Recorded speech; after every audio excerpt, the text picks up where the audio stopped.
This is St. Louis Cardinals baseball. And tonight, it kicks off a 4-game series against the Rockies. First time we've seen them in 2018. The Rockies and Cardinals on Fox Sports Midwest. And with Rick Horton, I'm Dan McLaughlin. Welcome to the broadcast booth. Happy birthday, Ricky. How about that? Happy birthday. I'm sure we're going to talk about it all night. Yes, we will. Anyway, let's talk about baseball. We've got Carlos Martinez on the mound. And we're more excited about that, frankly, because he's been out for a while. Carlos has been out with a lat strain. We haven't seen him for a few weeks. In fact, it was the 19th of July. Let's hope he's on all cylinders. Last time he came back from being hurt, he was a little lethargic his first time out. You can't be that way against a very tough Rockies team. And the Rockies come in playing very good baseball, and their pitching starting to come together. We know they can hit. Especially their bullpen. The ERA has really improved for their relievers. Very average, 38 and 40 through those first 80 games, Dan. But the last 24, they've really been the best team in baseball. 19 and 5. They are having a historic month for the franchise in the month of July. And they've got that guy right there, Nolan Arenado, one of the best in baseball. Fresh faces. The Cardinals have been busy. Will that continue? The trade deadline upon us.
Budweiser will be there.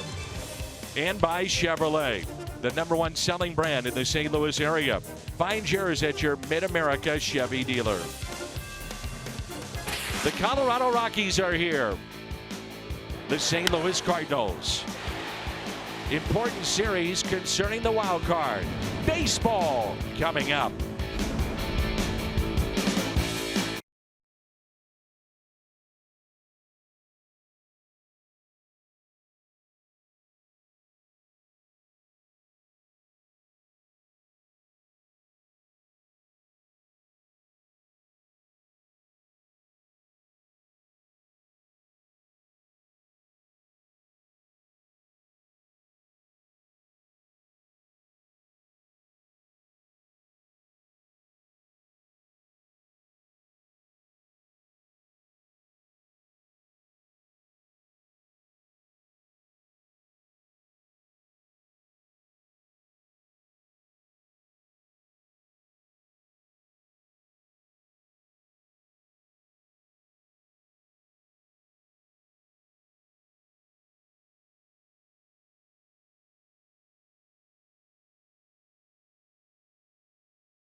Along with Rick Horton, the birthday boy, Jim Hayes, I'm Dan McLaughlin. How about this weather? 77 degrees in late July. Yeah, perfect night. Really been a good week. And the Cardinals, of course, had a good weekend series against the Cubs. Could have been better, but winning 2 out of 3 against the team you're trying to chase, pretty impressive. Carlos Martinez and his Hyundai pitch arsenal. Well, we're excited to have Carlos back. And if the Cardinals are going to make any kind of a run, they're going to need a healthy and dynamic Carlos Martinez. And he had the lat strain first, then the oblique strain second. So he's been on the disabled list a couple of times this year. And Bud Black's team can swing the bat, so he's going to have to be sharp. 11th season as a manager for Bud Black. Many years with the Padres and now the Rockies. And there's Charlie Blackmon, who's riding an 11-game hit streak coming into play tonight. Hard to be a pitcher and a manager these days. Very few. Charlie Blackmon at the top, then Ian Desmond, Arenado, Cargo, McMahon, Murphy, Parham, Hampson, and the pitcher Tyler Anderson. It's a very good lineup.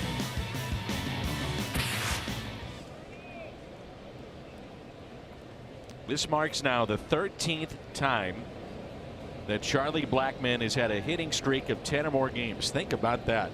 He's done that 13 times. Third most in Rockies history. And the first pitch is a strike, and we're underway. Hitting .378 during this hit streak. And the 0-1. So what are you looking for coming off the DL in terms of length, maybe out of Carlos Martinez, and efficiency? Well, I think you can get close to 100 pitches, whatever that is, inning-wise. And the efficiency question is really the wild card. Is how good will his command be after being off? Again, the last time he was hurt, the command wasn't very good, and he was tentative. I'm more interested in seeing him just attack the zone right away and do it with a full delivery. There's a look at Mike Schilt and Mike Maddox. And the 0-2. You know, on the hands of Blackman, a good pitch. Good velocity here. 97 from Carlos Martinez. He brought up a really good point. He came back the last time against Miami. He was timid. The velocity wasn't there. He was walking everybody. We know when he's right, he's as good as anybody. He said, I was afraid to let it go after the game, and that's, you know, I would assume he's gotten to the point now where he's gotten past that and realizes that that's no way to pitch. It's actually uncomfortable, and your command's not very good. 2 balls and 2 strikes. Think that beard is comfortable in the hot summer months? No.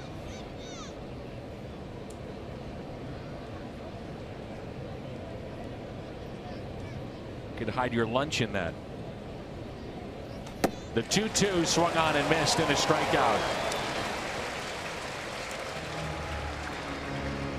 The Cardinals defensively around the horn, presented by Dobbs. Ozuna, Bader, and Fowler in the outfield.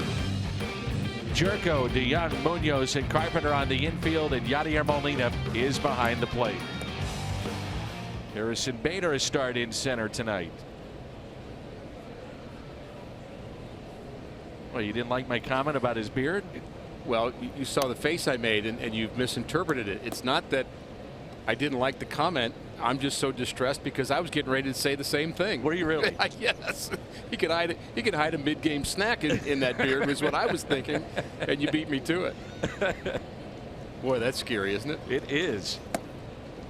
More so for you than me. 0-2 on Ian Desmond, who's hitting .242 with 19 home runs, and he's driven in 59. This guy's got some thump. He'll strike out quite a bit. In fact, over 100 times this year, but the 19 home runs, nice to have that in the second spot in your lineup. Grounder to short. DeYoung flips it over to Carpenter for the out.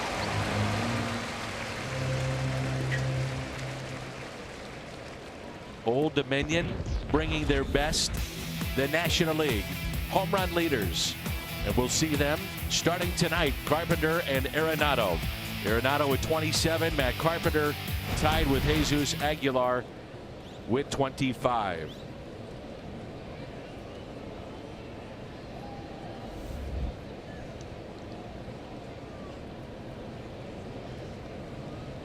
So 2 outs. Boy, Jed Jerko, you don't normally see that early in games, but guarding the line. I'm sure that's from a spray chart that Arenado likes to pull the ball. He drives this one into right center. Bader on the move. He's got it on the track. And a 1-2-3 inning for Carlos Martinez. The Cardinals coming up in the bottom of the first.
Back in the wild card, And in the West, they're only 1 game out. Meanwhile, the Cardinals, they find themselves 53 and 52 and 5 back in the Central. Cardinals lineup with Matt Carpenter at the top. Power at the top. And this batting order is presented by Buick. Molina to follow, then DeYoung and Ozuna. Jerko, Munoz, tough night. Game 3 against the Cubs. Fowler, Harrison Bader, and the pitcher Carlos Martinez. The lefty Tyler Anderson has been very good in the month of July. Overall, he's 6-3. But here in July, opponents only hitting 141 against him. The on-base percentage not much better, 225, and there's a look at his Hyundai pitch arsenal. And last time out, he was almost unhittable facing the Astros, and we know how good their lineup is. Gave up only 3 hits in 7 2/3 innings. He has a little bit of a herky-jerky motion, and he will actually kick a couple of extra times. You know, pitchers sometimes will vary their motion. He'll do it with that front leg. He's got that little kick movement, and he'll sometimes do it twice just to mess with the timing of hitters. It's not, I would say, normally recommended or typical, but he's comfortable with it. There's the kick. It's almost a hitch. I mean, like if a hitter has a hitch in his swing, you'd say, well, let's get rid of that. And here's a pitcher, stop, and then go again. Looks a little bit like Kershaw. He's got a little bit of that.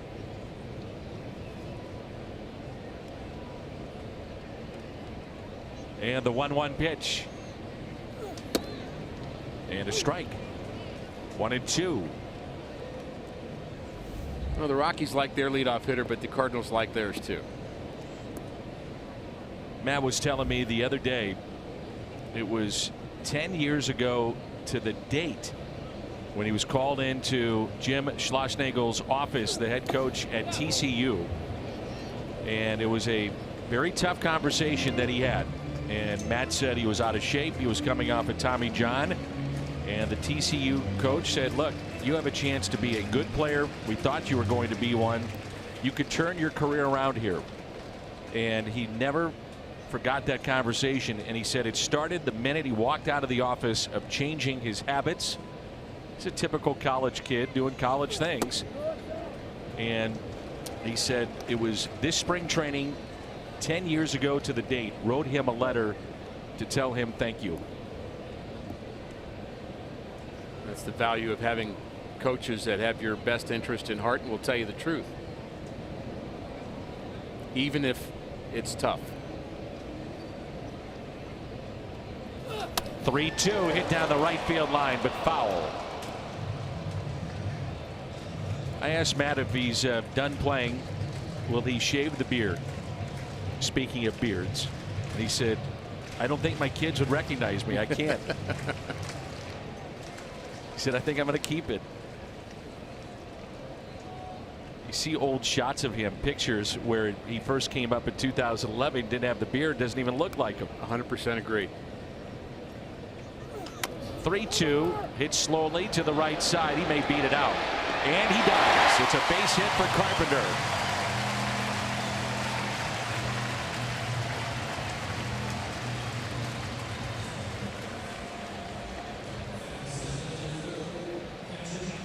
Well, you've got everybody on the right side of the infield, but there's nobody where Matt Carpenter hits this baseball. Everybody converges on it.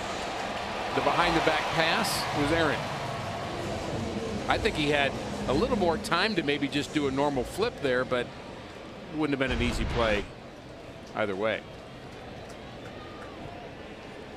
At second base, it's Ryan McMahon, no DJ LeMahieu, who's won a Gold Glove there. 3 times this season on the disabled list for the Rockies. LeMahieu, such a good player. And also not in their lineup today, Trevor Story. It's just the second game, if he doesn't play at all in this game, that he's missed in 2018. So he's been a regular. So the assumption is a scheduled day off for him. But he's a force too. Strike two, Yadier Molina. Under Mike Schilt, we've seen the Cardinals aggressive on the bases. Did a function tonight with John Mozeliak, the president of baseball operations, and he said one thing that they're really trying to teach in the minor leagues: first to third. He said we have gotten away from that, and we've got to get better with that. Well, we've talked about it a number of times. The first to third is often predicated on the situation in the game, because about 40% of those times they're probably not going to throw it there anyway. Because if you're going first to third, the lead guy, they're very concerned about the second guy getting to second base and getting an extra guy in scoring position. That's right. And you have to know that. You just have to be ready for that. Molina hits it down the left field line. It's hooking and foul. So I think you start with the quiz, and you know that again sounds. We always talk about George Kissel, but you know I remember being in minor league ballparks with George Kissel at the ballpark, and he'd sneak into the dugout, and he'd walk up and down the dugout, and he'd point to you and say, "What's the score?" And you better know. And he goes, "You know, who's warming up in their bullpen?" And it's like you were getting tested. And he would say, "Give me 2 good hit and run counts," and you would have to give them right away, quickly. And so he would give you these pop quizzes, if you will, sure, during a game. That's great, though. Oh, it's terrific. Many of you know Mike Schilt was very close to George Kissel, and he said there's 2 things that he took away from George. Are you an organizational man? Are you doing best for the organization, no matter what role you're in? And do you have a checklist? Mike carries a black book that was made by Dr. Kissel, George's son, that had all his teachings in it. So when George passed away, they were going through his belongings and found all these notes, and they put it into a bounded book, cleaned it up, and the first man that got a copy, Mike Schilt, which is essentially the Cardinal way. It's like the baseball Bible.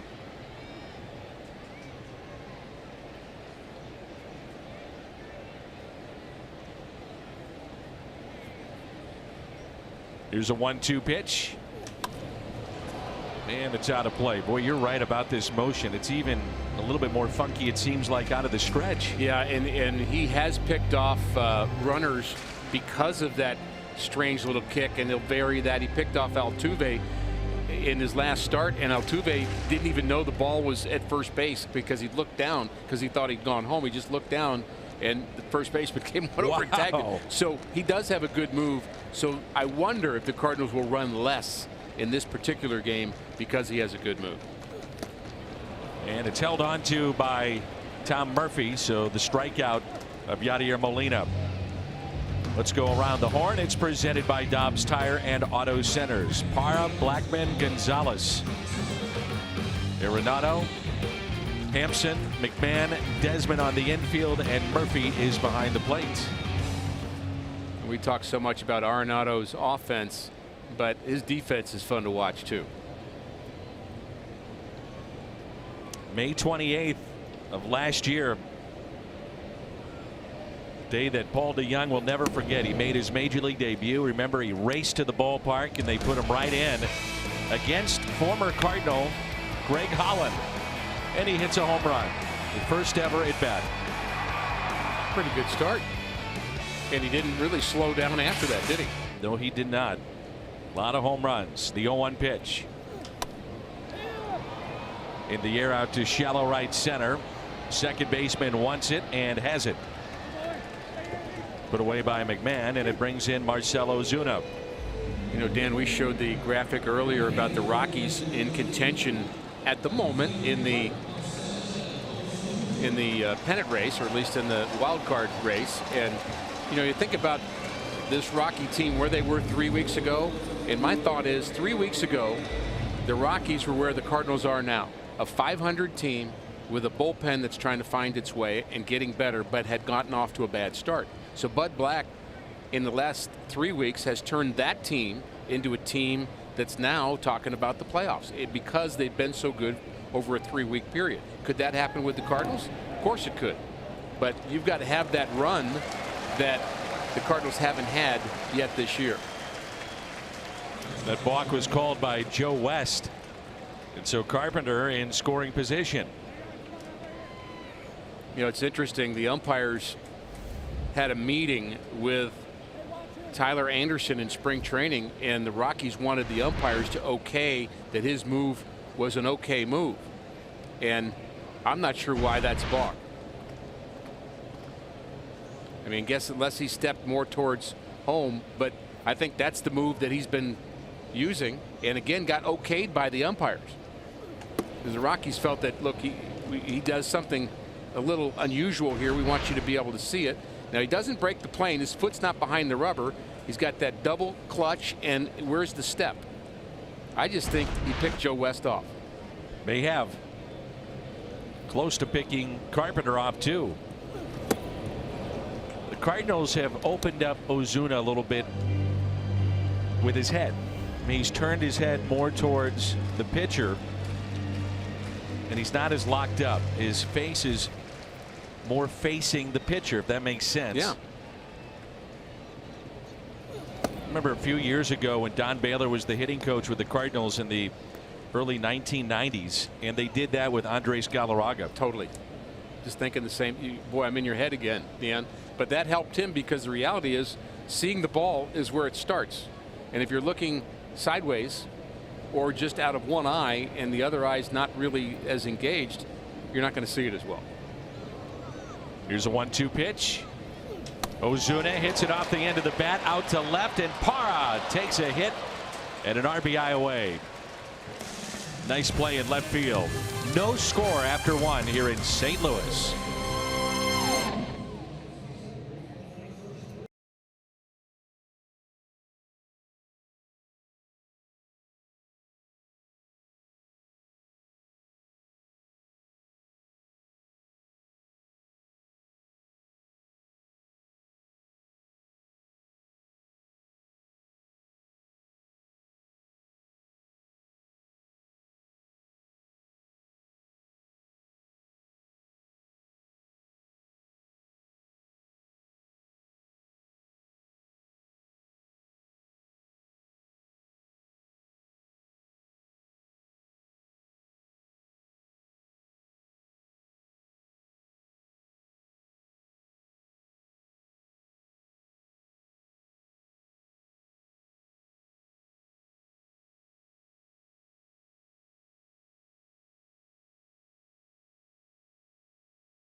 The Bombers, and with more on that, let's check in with Jim.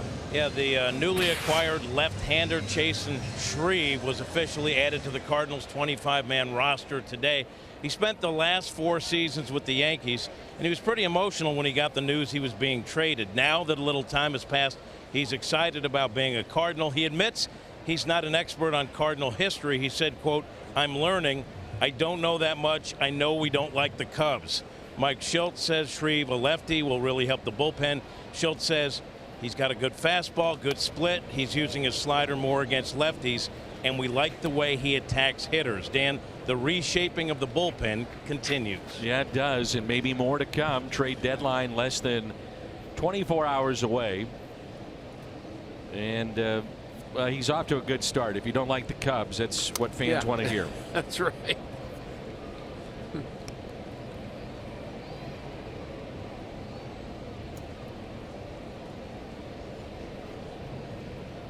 Unique looking set of spikes.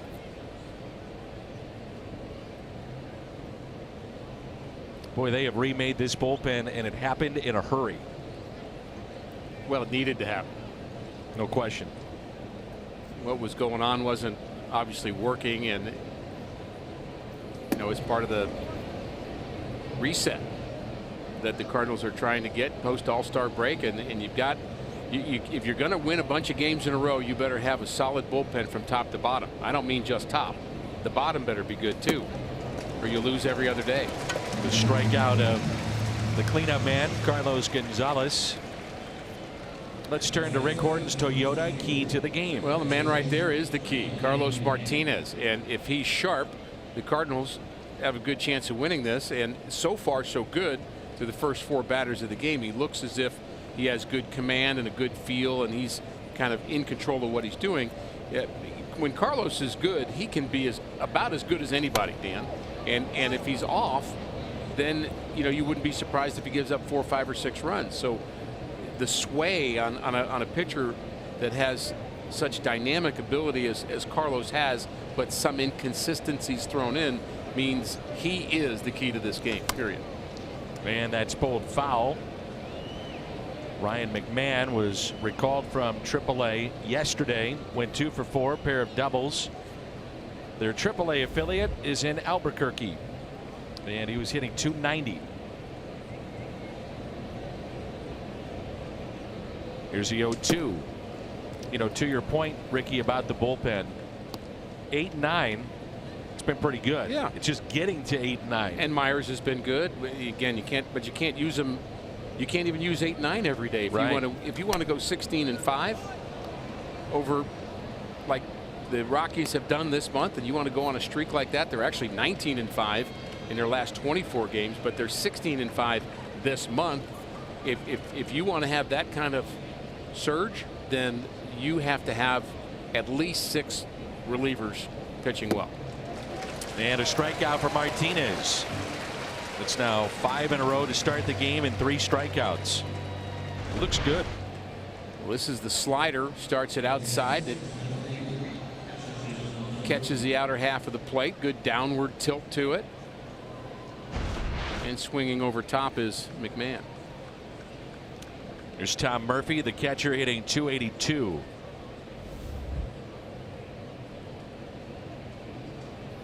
I had a question I had to think through when the Cardinals got Shreve from the Yankees, and it's the question you always ask in a trade. Why would the Yankees get rid of him? You think, we're excited about having a lefty that's got 11 strikeouts per 9 innings, but why would the Yankees get rid of him? Well, the answer is the other 2 lefties they have are Chapman and Zach Britton. Pretty good. So he's probably not going to see too much action for the Yankees going forward, and that's why they felt like it was best for him and for the organization to move him on. Cardinals have a hitter that we saw in spring training, Ravello.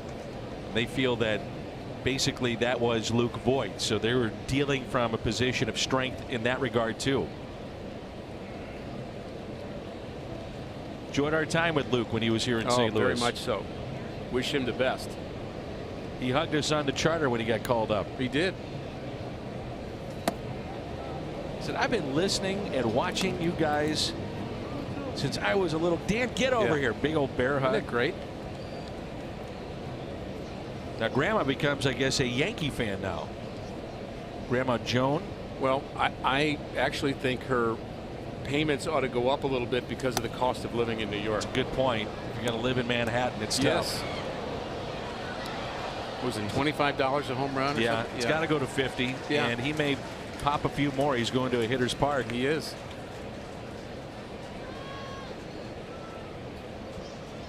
A souvenir for that young fan. The 2-2. Got up. Martinez strikes out the side here in inning number 2. Coming up, Jed Jerko, Jairo Munoz, Dexter Fowler. No score at Busch.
when Rick is on the move, maybe on vacation, he never misses a pitch because he has Fox Sports Go.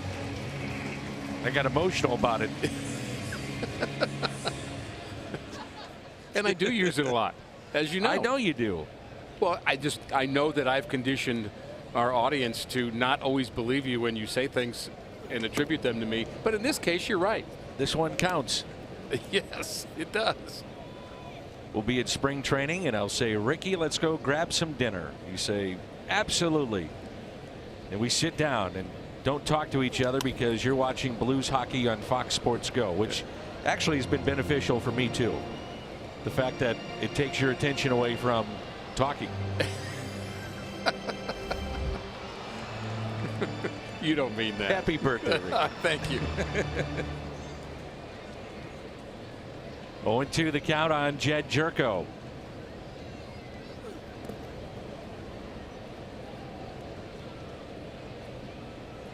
It does not feel like late July here in St. Louis. It's incredible.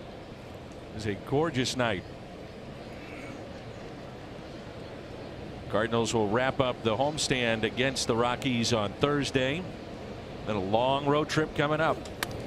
It's sharply to short, knocked down, and Jerko retired. It's Garrett Hampson who stayed with that play.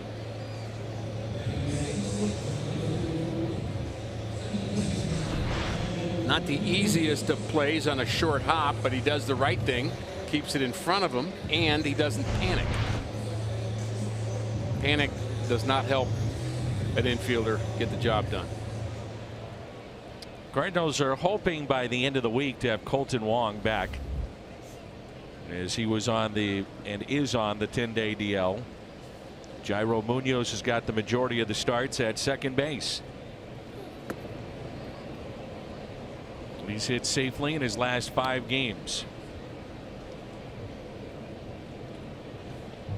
He's actually hard to take out of the lineup right now in some ways, isn't he? Not saying that you don't have a great improvement when Colton's there defensively, especially, and Colton's been swinging the bat well lately, but boy, you want to find a spot somewhere for Munoz. Arenado makes the play.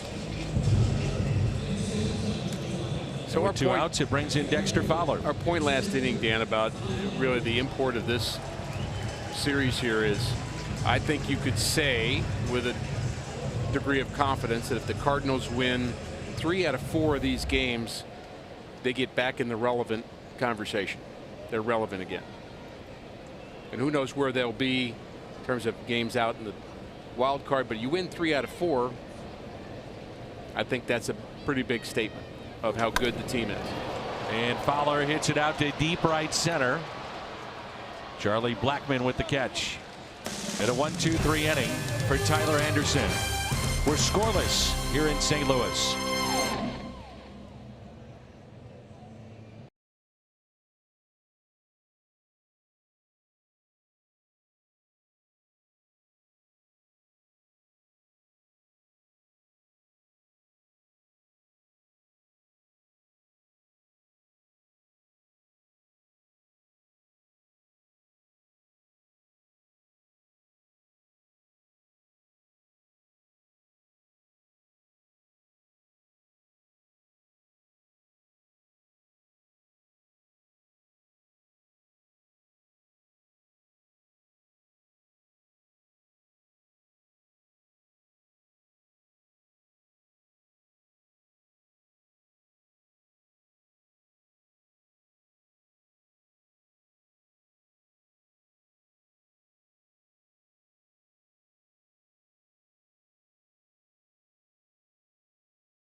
And 16 and older receive an adult Cardinals mystery BP pullover courtesy of Coca-Cola and Schnucks. Be surprised at the gates when you discover which Cardinals player you get to rep. Could be Molina, DeYoung, Carpenter, Ozuna, maybe even Fowler. To get your tickets, visit cardinals.com/promotions.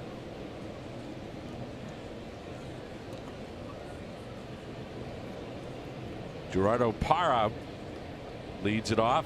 7, 8, and 9. Carlos Martinez with 28 pitches, 21 strikes. That's now 5 of 7 first pitch strikes. That answers the command question, doesn't it? Yes.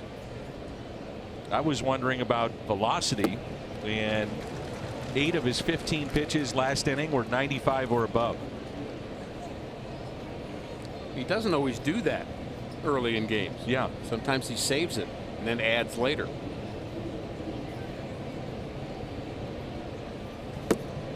The only problem with that is sometimes there isn't a later. That has been the problem. Hasn't gone real deep into games. And the Cardinals were very cautious with him when he did come back. And it's 2-2.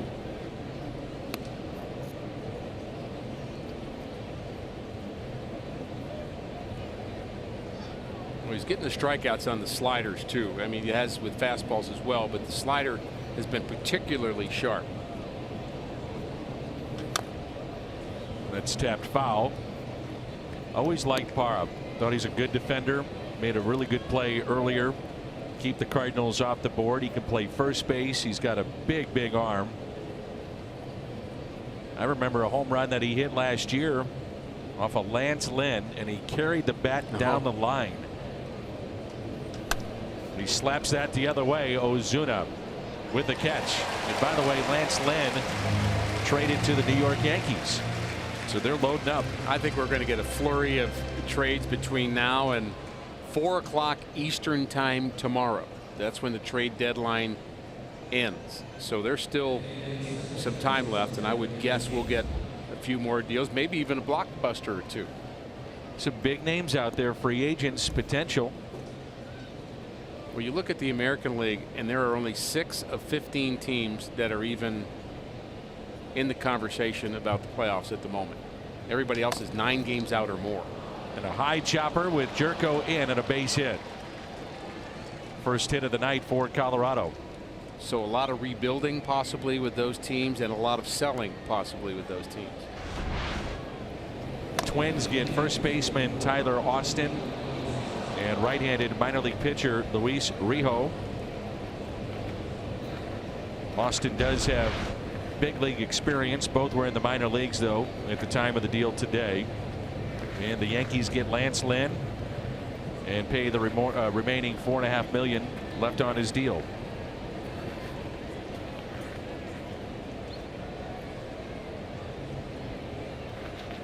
There's Tyler Anderson hitting 118. Cardinals anticipating the bunt, so Jerko in at third, Carpenter holding at first.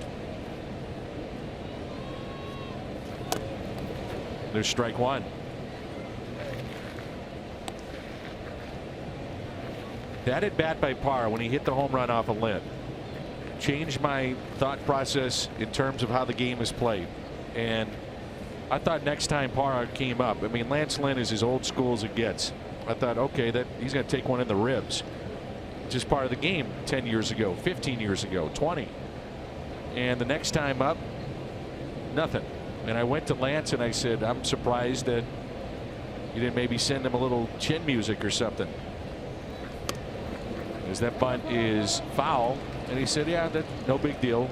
And I figured, well, if Lance Lynn doesn't care, why should I? A similar conversation with Adam Wainwright sometime during the season last year. Same subject, and it was not involving him. May have been the Lance Lynn situation we were talking about, but and his comment was it's just different. We don't take offense at that. Pitchers don't take offense at that anymore. And I remember asking Tyler Lyons, a few other guys. I was looking for somebody to say it bothers him, and nobody did. So I like you felt, despite the fact that there was a time where that wasn't acceptable, if it's not disrespectful, if it's not taken as disrespect, why am I worried about it? And that gets away. And the throw by Carpenter is lobbed to third. No chance to get him anyway. And again, mistakes costing the Cardinals, as we saw last night. Really, that's been one of the themes this year. It's going to be error number 3 for Carlos Martinez. So athletic at times, he just tries to be too quick. That ball just went awry, and I'm not sure Carpenter even saw it very well.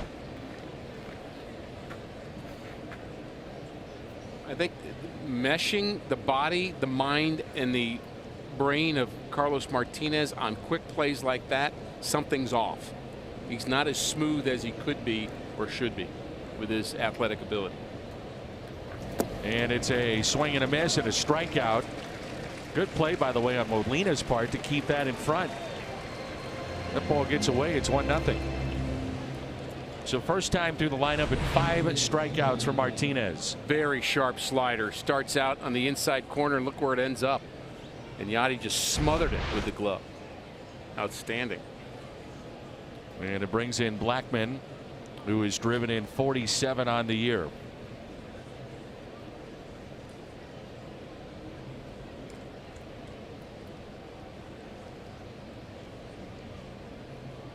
Hitting .369 in the month of July, and that's 5th best in the National League.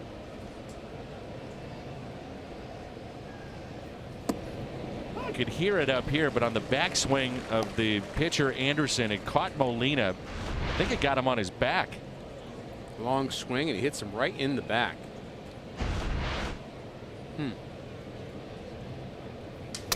Broken bat, slowly hit towards second. Munoz makes the play. Similar type play last night he did not come up with. No damage done, and there's no score.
Market, regular season, game live, or on demand.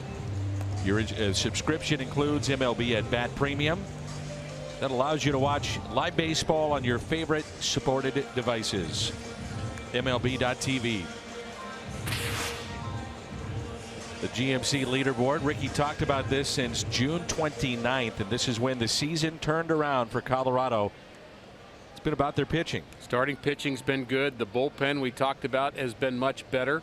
And they also have good young pitchers in their rotation. And that sounds an awful lot like the Cardinals as well. Cardinals starting rotation, Dan, has been pretty spectacular all year. It's popped up. Ball may drop. Oh, and the catch is made by Carlos Gonzalez. That's a good play. Seen a good play in left, now a good play in right. And I think Bader made a good play in center on the Cardinals side. So good outfield defense. Ozuna made a nice play in the left field corner. That one may have been the toughest one of all of them. Thank you very much. Right now 16-5 this month. Currently the best month in franchise history. So they're on a roll.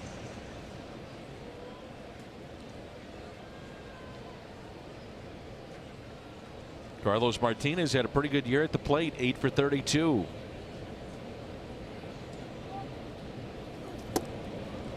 He's actually 1 for 1 against this lefty. It was a double, drove in 2, and he's been hit by a pitch against this left-hander. And the 0-1. I think to your point, Rick, the Cardinals still have not had a run. Bad teams have a run. Good teams may have multiple runs, but you're always going to see a team rattle off, say, 8 out of 10 or 13 out of 15. Pirates have done it recently. San Diego did it recently.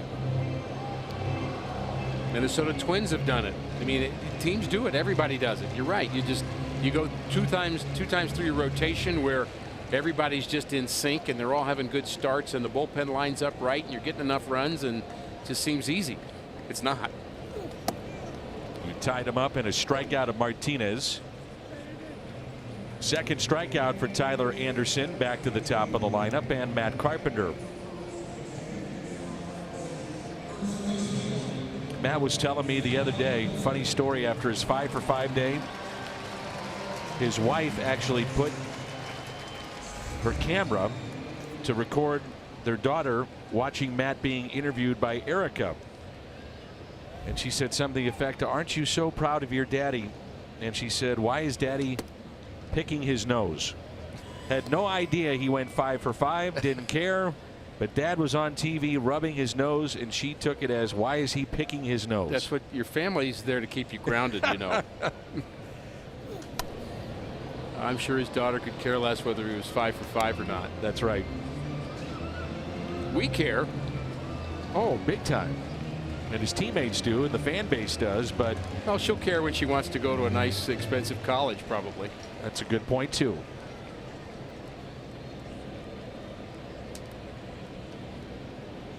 Here's a 1-1 pitch.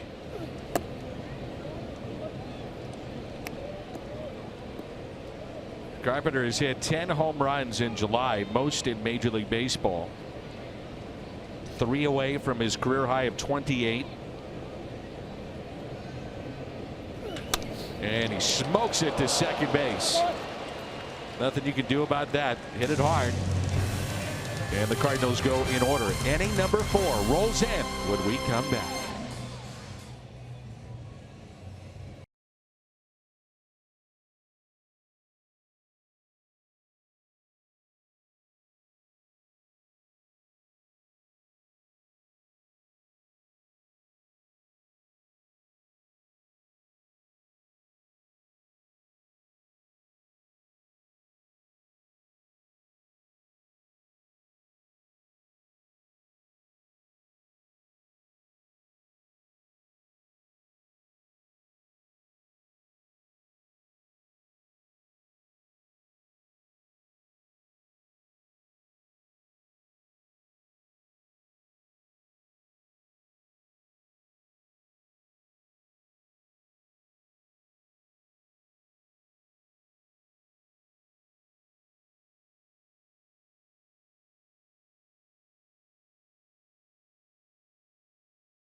over the weekend. Jim Hayes had the chance to visit with him on the pregame show.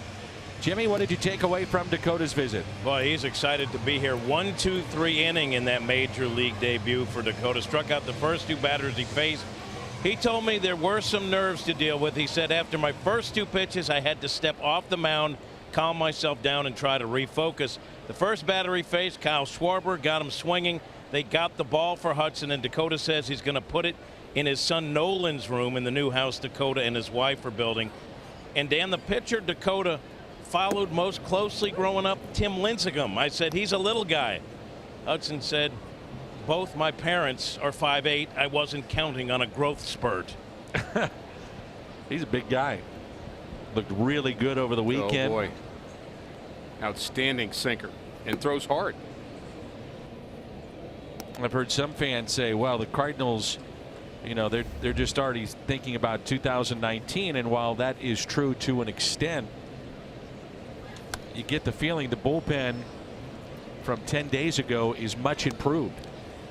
Well, you have to think about 2019. I don't care what team you are. You think about it and you plan for it and you project not only 19 but 20. That's what the developing and managing a team is all about. You have to think future, not just present. You can't get too many contracts that are in the wrong years that tie you up and force a guy that's ready, you think, next year to be in the big leagues and have him kind of blocked. All that kind of goes into play. But even though the Cardinals are thinking about 19, I don't think they've given up on 18. That's what I think you're saying, and I agree with it. And part of maybe a run that they could put together. And they would need those 2 guys to be a part of it. You interviewed John Stuper. He and Dave LaPointe helped the Cardinals in 1982 as rookies have a special season. Now, I'm not saying that's going to happen this year. Could it? Sure. But those 2 guys will be a part of it if it happens. 2-2 the count on Ian Desmond, the longtime national shortstop. Then he moved to the outfield, signed as a free agent with Colorado, and they've got him at first base. The Rockies have signed Matt Holliday to a minor league deal. They've thought about him being a weapon off the bench, maybe play first base, some outfield. He reported to Grand Junction. He said to get his baseball legs back under him. Plans to join the AAA club in the next few days. And then the big league club would be the idea by the end of the year. And it's a leadoff walk. Last year with the Yankees, he hit .231 with 19 homers.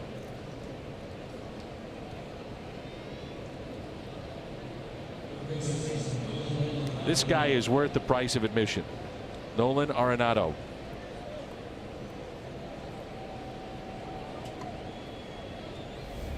His splits have not been as good as in years past.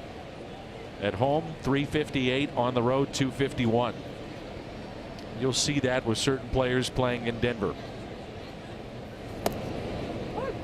But that glove will play anywhere. Yeah, it will. And he's hit Carlos Martinez well, too. He flew out in his first plate appearance. It was an outstanding play by Bader in deep right center field. 400 average against Carlos. Most home runs in the National League, 3rd in RBIs. I love watching this man play defense. Yes. You know, Scott Rowland was the best I've seen in person. I didn't have a chance to watch Brooks Robinson. But Nolan Arenado is every bit the part of Scott Rowland and some of the greats that you've ever seen at third base. Well, he's a tall third baseman, but he's an agile third baseman who's acrobatic and has an outstanding arm. He's got the whole package. He'll make throws from deep third base. I mean, we've seen him do that where there's no way you can throw somebody out from as deep on the backhand as he does, but he's got just a plus arm, plus hands, plus instincts. Made a play here last year, basically where the ball boy is sitting, where the outfield wall is jets out, and there's a strikeout with his back to the infield. And I've yet to see, before or after, a third baseman go that far down the line to make a catch at this ballpark. Let me give some props to a former teammate of mine about his ability. There's the perfect painted fastball. Terry Pendleton was really good on that kind of play over his shoulder. And I bring up Terry not for that purpose, but to say I heard from him yesterday about the passing of our hitting coach from the 80s, Johnny Lewis. He passed yesterday, and Johnny was just a wonderful guy and a terrific coach, and worked with the Cardinals in 2 different stints as a big league hitting coach, and was the first African-American coach in Cardinal baseball history. Significant. Very much so. And a good player to boot. So certainly to those who knew Johnny, and certainly to his family, we wish them comfort. A 1 pitch to Carlos Gonzalez, fouled back.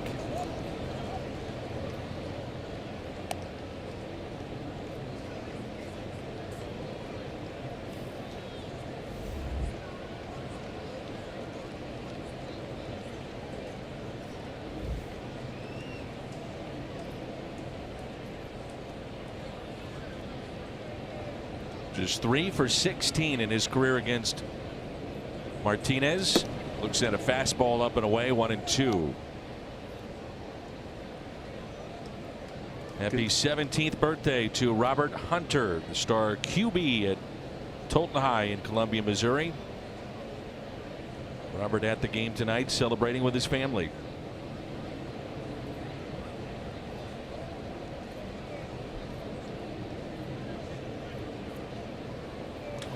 And a ground ball that's pulled into right field. And runners at the corners. And we were talking about first to third on base hits, and it requires a little bit of speed. Desmond has a lot of it, but this would be one of those examples situationally on a pitch that's outside. He pulls an outside pitch but finds the hole. And why go first to third? Dexter Fowler is not going to get it to third in time, number one, because of the speed of Desmond. But even if he was playing more in, you do not want to allow the runner who hit the ball, who's at first base now, to make it to second on a throw to third. And you want to keep the double play in order. And that's part of that learning the game, Dan, that Mike Shildt was talking about.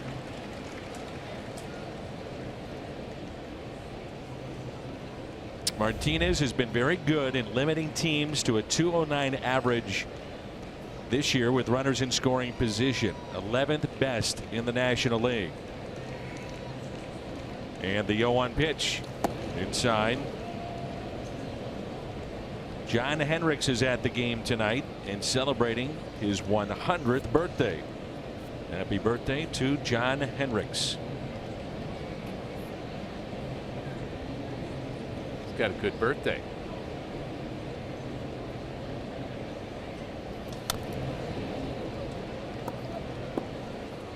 Clint Hurdle's got a pretty good birthday. Tom Pagnozzi. How is Pags doing? He's doing great. A nice text back from him. Clinton, Pags, and I always text each other on our common birthdays. And Pags says he's excited about what Clint Hurdle's Pirates are doing, but he's still a Cardinal at heart. Here's a 1-2 pitch by Carlos Martinez to Ryan McMahon.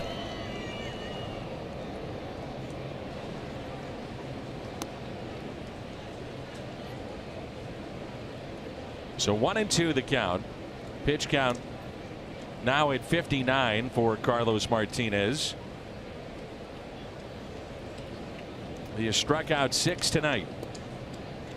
He's allowed 2 base hits. He's walked a man. Needs a ground ball and a double play, which he certainly could get. But he'll take the strikeout. 2 in the inning, 7 already tonight.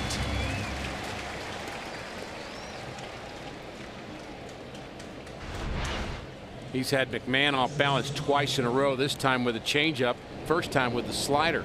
He's trying to pull it, and he pulls off it. Carlos has the knockout punch down tonight, doesn't he? Slider has been sharp. Here's Tom Murphy, struck out back in the second inning.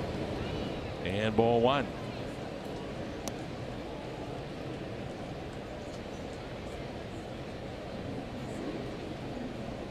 Murphy, the catcher of the Rockies. A little stretch before he gets in the box. Like a yoga pose. It did.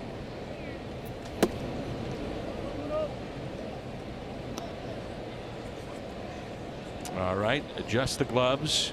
How about a little stretch? Go ahead and do it. Ricky would like to talk about yoga. All right. Tree pose. And back in. You don't know yoga poses. I do. Yes, I do. Oh, come on. You telling me you've never taken yoga, Dan? No, I religiously.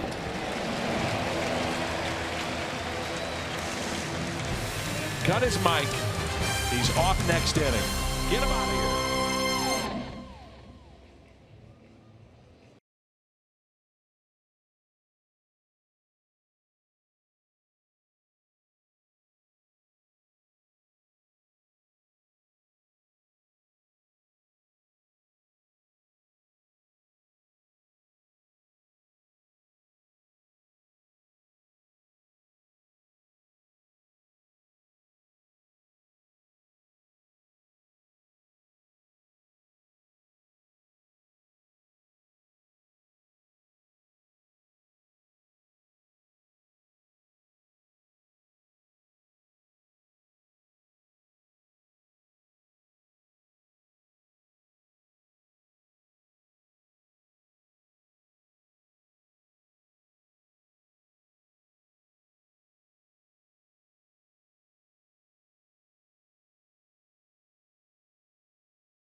May not be reproduced or retransmitted in any form.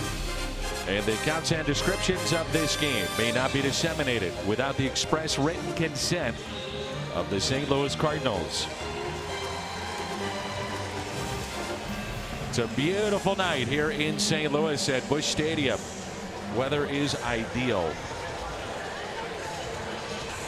You know who's in the house right now? I know a lot of people are here, but do you know somebody of particular interest? That I'd like to talk about, yes. Okay, then who would that be? One, Larry Walker is here. Oh, I did know that. And he'll be with us tomorrow in the booth. Can't wait for that. I don't know about you, but I was watching the Hall of Fame ceremonies and thinking about a couple of guys with Cardinals ties that, in my opinion, should be in the Hall of Fame. Larry Walker would be one. Jim Cott would be another. Lee Smith is on my list. Yep. 1 ball, 1 strike. Yadier Molina. Thought Bob Costas in his speech was fantastic. The Ford C. Frick Award recipient. Inside corner, and it's 1-2.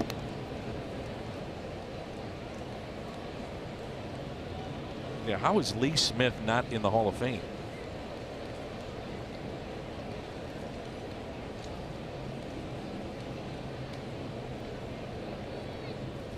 Molina breaks his bat, puts it in play. Arenado. And that's out number 1. Arcia drive to success. Paul DeJong against the Rockies. Albeit a small sample size, but 3 home runs, 6 for 15, and he's driven in 6. Arcia drive to success.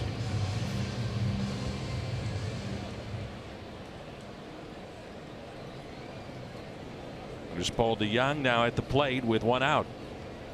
He popped out his first time up. Bob Costas even mentioned Jim Cott in his Hall of Fame speech, to the point that he said, I wish the voters, and it wasn't meant in disrespect of any kind, just I hope the voters take a harder look at Jim Cott.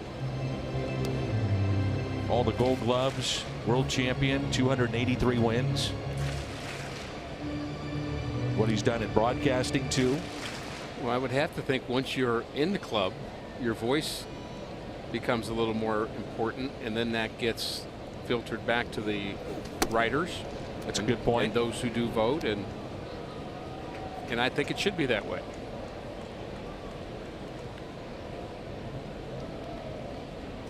One ball and two strikes.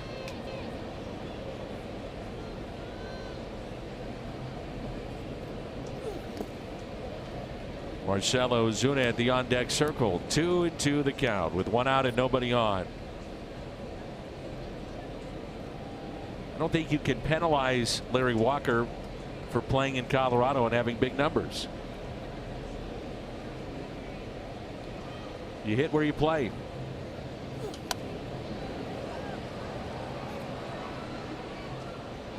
A fabulous base runner, fabulous defender, and the man could flat out hit because he could not stop a hockey puck. That was his first love, was hockey.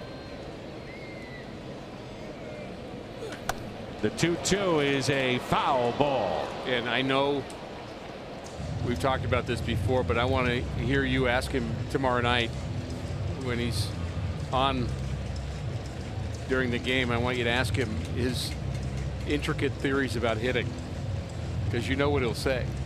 I just saw it and I hit it. That's right.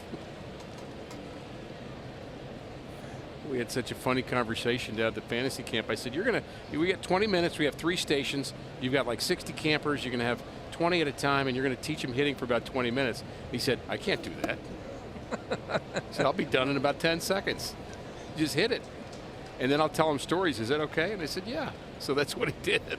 And they love him. They absolutely love Larry Walker. Funny guy.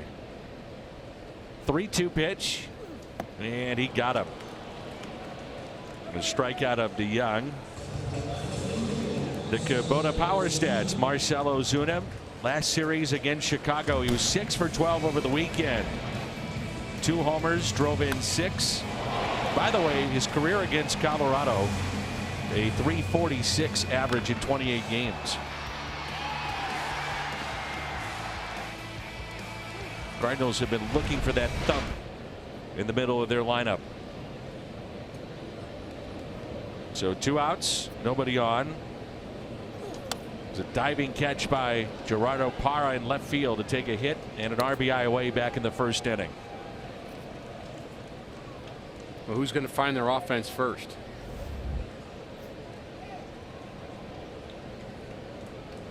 And the 0-1 pitch. 0-2.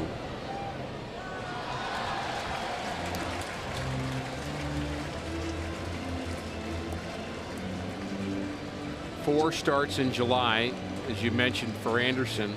1.32 ERA. If he has another good one and he's on his way to one, he could possibly be one of the pitchers of the month. Out to left, Parra going back at the wall, and he leaps and made a great catch. And again, he robs Ozuna. He was playing very deep anyway, and just enough room out there in front of the wall and on the track here at Busch Stadium. Parra with the catch, and we're scoreless here at Busch.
Ozuna.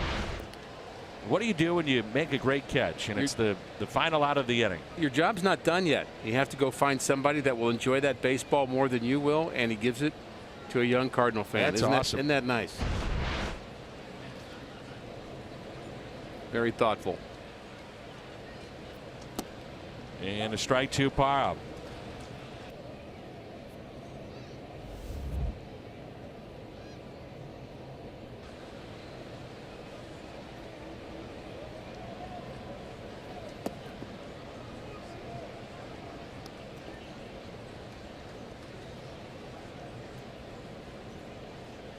Another gentleman that's at the ballpark this evening that I think about with the Hall of Fame, Ted Simmons. How'd we leave him off? There's another one with Cardinal ties, who had a terrific career. His career has gone beyond playing too. Coaching, general manager, multiple teams, multiple positions, and just so well respected in the game. I have another one I want to put in that put on that list too. Not sure he'll get there, but Eugene Koo. Do they have an interpreter wing now that I was not aware of? I don't think so, as that drops in front of Ozuna. But Seung-Hwan Oh is here. He's now a part of the Rockies, and that means you know who follows. Eugene Koo. He was fun to be around. Oh, he's terrific. Both of them were. Seung-Hwan had a very kind of dry sense of humor, as best I could tell. That, of course, a lot of that was translated through Eugene, but I know they enjoyed their time here in St. Louis. One outstanding year and then one rough year as a Cardinal. But now he's back with a team that's competing.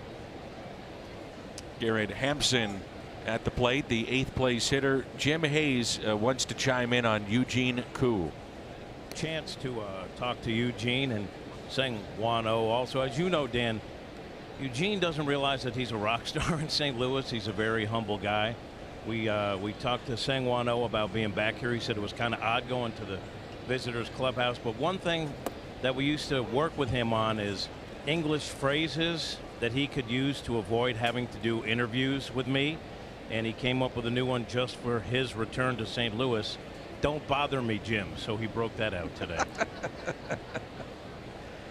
We would try to get Eugene on the pregame show, and I was working as Jim's agent, as you know, Ricky. And Eugene, he wasn't about it. I mean, he did not want to do a lot of interviews. Right. Because he's humble. He doesn't want it to be about him.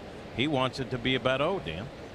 But they spent a lot of time on the plane thinking, okay, we were going to St. Louis. How do we say something Jim that will help us to avoid Jim? So let's start practicing this on the plane. Yeah, and they got "Don't bother me, Jim" real quick. Here's a 1-2 pitch, and it's tapped foul.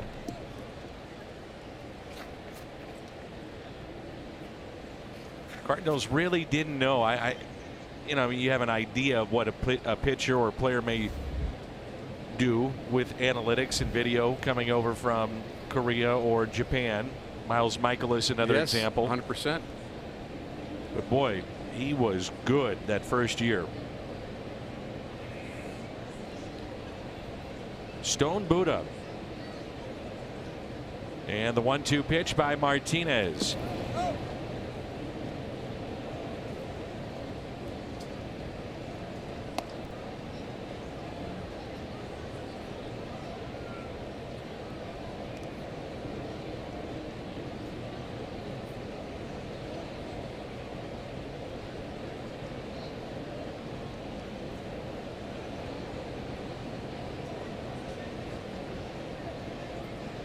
The 2-2 pitch to Garrett Hampson.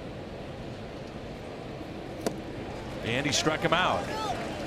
Runner stays put at the bag at first, and it brings in the pitcher, Tyler Anderson. I'm looking forward to this giveaway, the Dizzy Dean watch. Yes. August 19th at cardinals.com/promotions. And folks coming down to the ballpark, it's a one-of-a-kind Dizzy Dean watch. Brewers will be in town. Hall of Fame weekend presented by Edward Jones. So on that day, I'm requesting at least one time as you're doing play-by-play that you say that he slid into third. Right.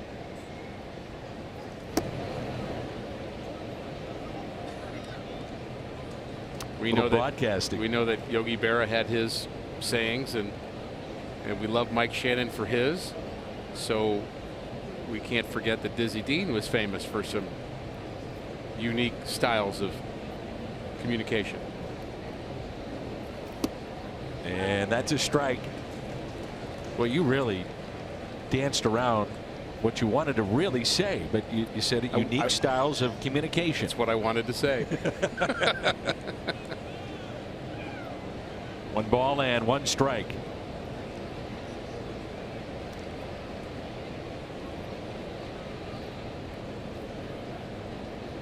Anderson showing bunt, and he pushed it foul. He struck out back in the third. Wonder if the Cardinals see something a little different maybe in this inning with Martinez. I was actually wondering that when we had the shot of Chris Conroy. Yes. I don't know. I haven't seen anything different, but you know, maybe he could have even said something or made a noise or something that kind of caught their attention, or just maybe just one pitch, but I've not seen it. 1 ball and 2 strikes. Chris Conroy, part of the medical team. There he is next to Mike Schilt there on the right.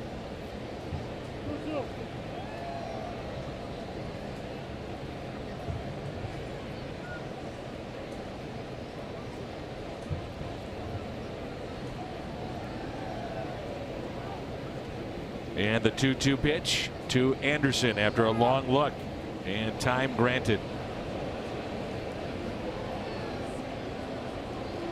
Carlos not real happy about that. I will say I like the bunting approach by Anderson. You know, I don't know whether he asked for time or whether the umpire just called it on his own, but Carlos not happy. But just watching the style of Anderson, he's up on the plate, he's got good plate coverage, the bat's at the top of the zone. That's what you do. And he pushed it foul, and that's now 9 strikeouts in 5 innings for Carlos Martinez.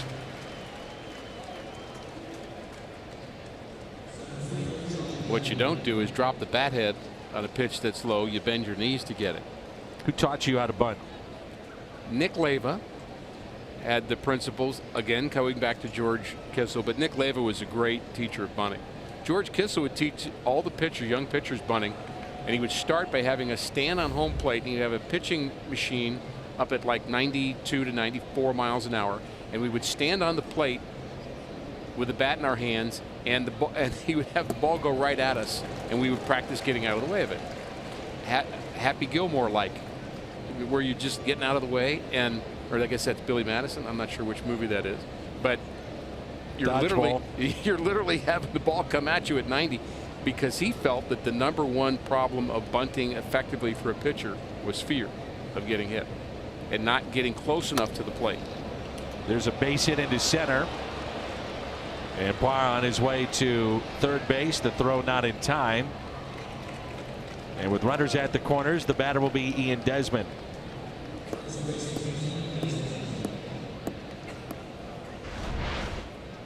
Another first to third. This time a ball hit more towards right center and not hit hard enough, Parra fast enough, so the Rockies take advantage again. First to third.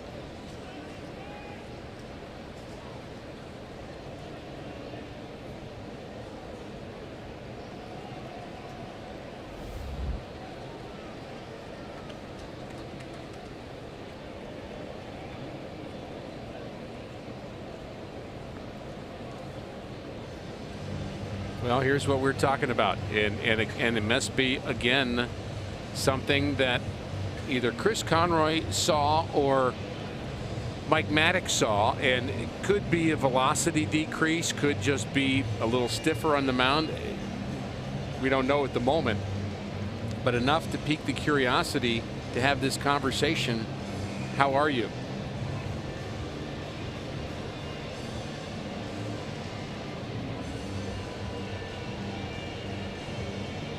Well, he doesn't look terribly comfortable standing there.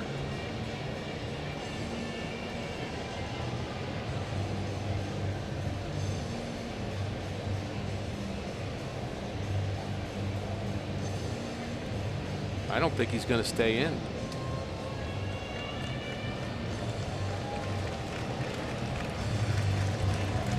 His high velocity in this inning was 90. And we thought some may have been wrong, and clearly that's the case here with Carlos Martinez. So runners at the corners, and Mike Schoh will have to go to his bullpen.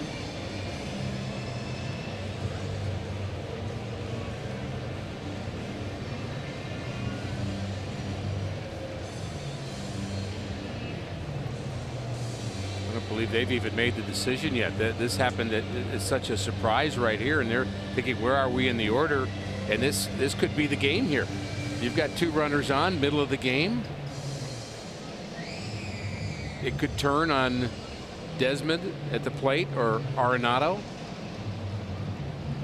You'd think it'd be a right-hander. Which one? I would guess Mike Myers.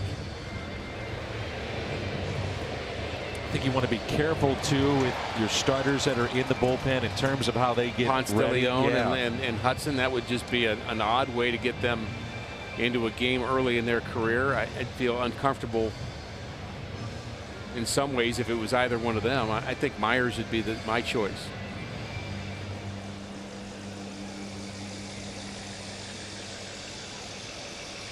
And so the odd thing here is a bullpen is normally ready, Dan, because of their following the flow of the game. But the flow of this game says we're not going to be needed till the 7th inning, so we don't have to be hyper ready yet.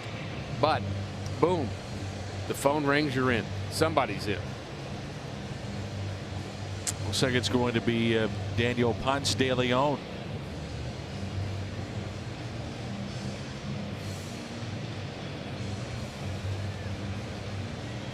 So 2 outs, runners at the corners. Martinez injured, and now Daniel Ponce de Leon.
Looked really good early on. 81 pitches, 9 strikeouts in 4 2/3. And boy, do the Cardinals, if they're going to make a run, they need him. And we'll know about the severity of the injury, or what it even is, I'm sure, before we're through tonight. Well, it'd be a little surprising if it wasn't a repeat of something with his side, with his oblique. I mean, he just kind of feels like it's a side issue for him, and it had decreased velocity that inning is maybe the story that kind of alerted the Cardinals dugout that something was wrong with Carlos Martinez. Again, this is a tough situation in my mind for Ponce de Leon, who's not been a reliever, and you're getting your chance to have your first chance of being a reliever in a game you've got to warm up on the mound. Well, he still has not given up a hit in the big leagues. Quite the debut, July 23rd. 7 no-hit innings. With his dad Ramon in the stands. It's our Chevy call to the pen after we looked at the BJC Healthcare difference maker Carlos Martinez tonight. I'd still like to be an advocate of just letting the guy warm up in the bullpen, then bringing him out. I just think this is just such a hard thing to do in front of everybody. You're showing everybody your pitches. It's so uncomfortable. You almost don't want to show all your pitches. I mean, what other time does a relief pitcher actually say, okay, I got a slider, I got a changeup here, watch? Good point. Not that there are any secrets today anyway with video what it is, but you hardly ever throw enough pitches to be 100% ready.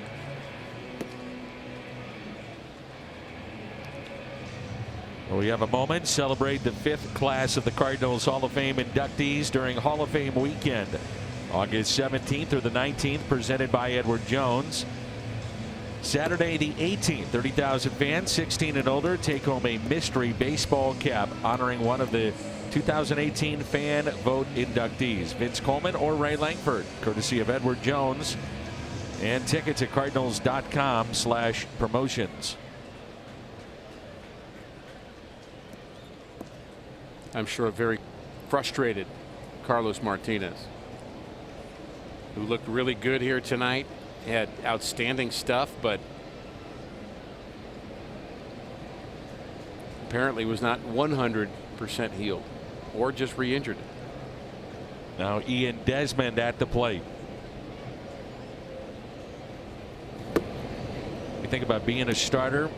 Tell our fans, and it varies with each different pitcher, but in general, how long it takes to get loose as a starter. As a starter, you will take about 12 to 15 minutes, depending on how many pitches you throw rapid fire. But it's always about 50 pitches or so. Maybe a little bit more for some guys. And you're going to take 10 to 12 minutes to do it. You're going to take some rests in between, and you'll do some out of the stretch, some out of the windup. Try to get a handful of both, and you start out very slow. As a bullpen pitcher, you start throwing as hard as you can, as fast as you can.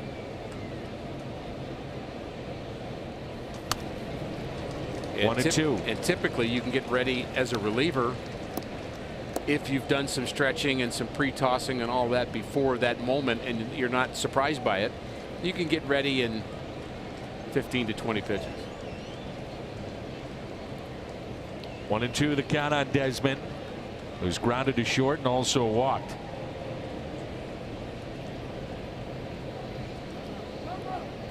And time called. It's thrilling watching Daniel Ponce de Leon make his major league debut.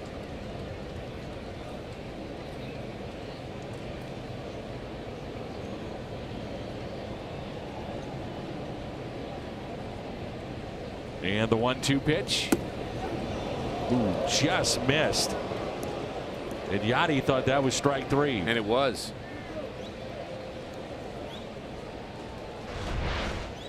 I believe this was partly because Yachty had to go across to catch it inside. He was set up outside. Clearly a strike, but not the intended location.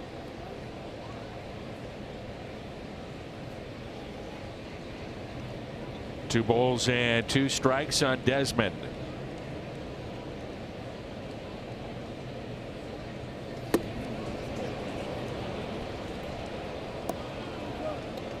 Full count.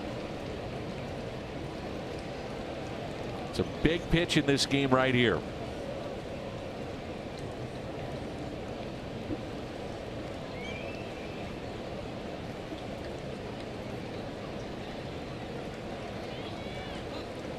There's no question you want to see Arenado in the 6th, not the 5th.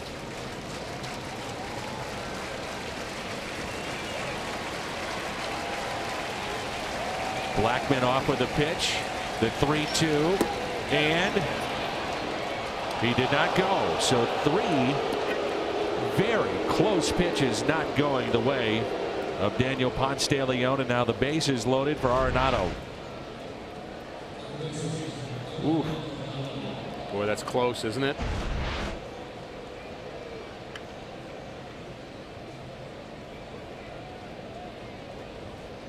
Arenado is fly to center. Took a very good play by Bader to track down that fly ball. And he also struck out back in the 4th inning. Feels like the game swings right here with this at bat.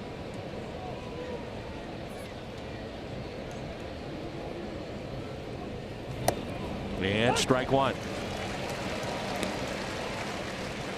Daniel Ponce de Leon in his debut did not throw a curveball. Not one. Change-ups and a lot of fastballs.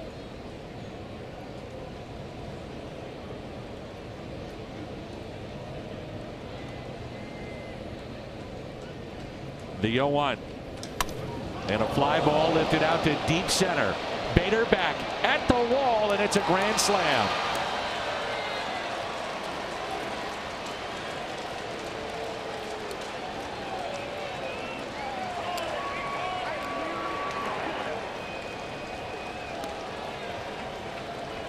A missed call by the home plate umpire on Desmond extended the inning. What should have been a called 3rd strike. Those things happen. Arenado comes up and makes the Cardinals pay. The guy you did not want to see this inning, who could do the most damage, does it. Straightaway center field. No chance for Bader.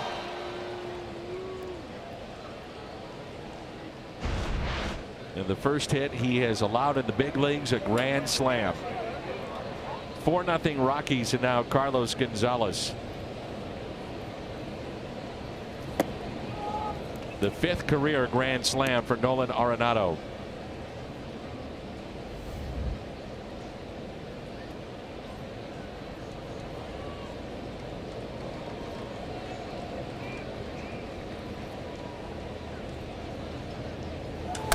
And a ground ball that's hit to short. DeYoung up with it, and he makes the play.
Take a look at it via StatCast, powered by AWS.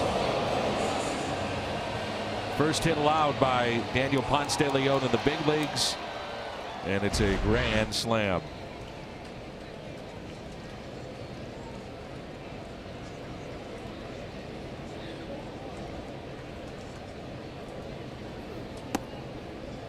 And a strike to Jed Jerko. See how the Cardinals offense responds. Jerko grounded out to short.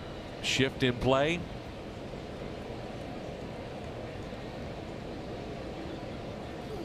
It's a right shoulder strain. The word from the Cardinals clubhouse for Carlos Martinez.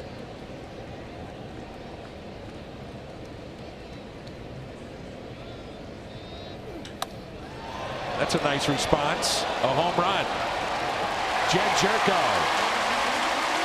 8th of the year. Cardinals get on the board. It's now 4-1.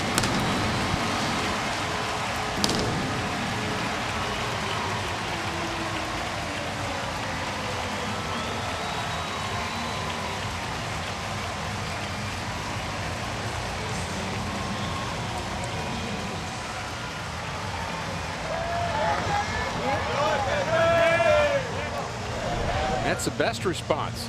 Get one back quickly. That was a hanger. Changeup has been a really good pitch in this game for Anderson, but he'd like to have that one back. And here's Jairo Munoz.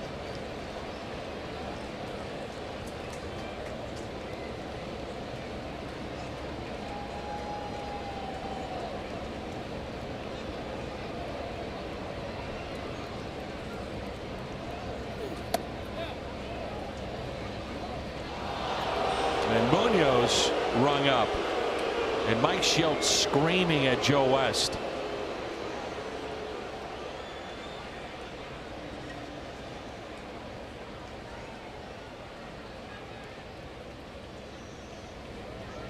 And now Jairo in the hole, 0-2.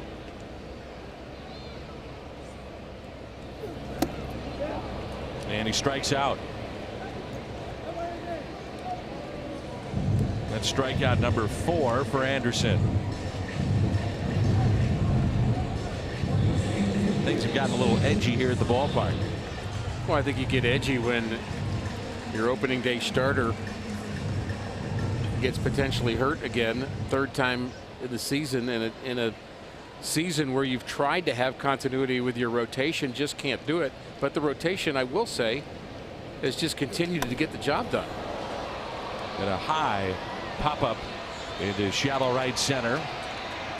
Charlie Blackmon with the catch. Fowler out number 2. I was asked today to comment on how, as the Cardinal rotation lived up to the expectations for 2018, and I would say, well, in a sense they have, but it's not the same guys that we were contemplating right in April. They're different guys. Didn't include Gomber and Ponce de Leon and Flaherty in the rotation. Just you thought about Reyes and Waka, and of course we had Waka for a long time, but missing Waka and missing Martinez, those are 2 big misses. And Reyes the big one for me. Yeah, agreed. Michael Waka, before he was hurt, was having an all-star campaign. You may not see Waka until September. Now he's begun a throwing program, but it's going to take a while. He's missed significant time now. Glad Adam Wainwright is throwing too. It's just a whole different rotation than where we started. I 100% agree with you. That guy right there, that face, is the one that's the most disappointing to him, number one, but to Cardinal fans because of his upside.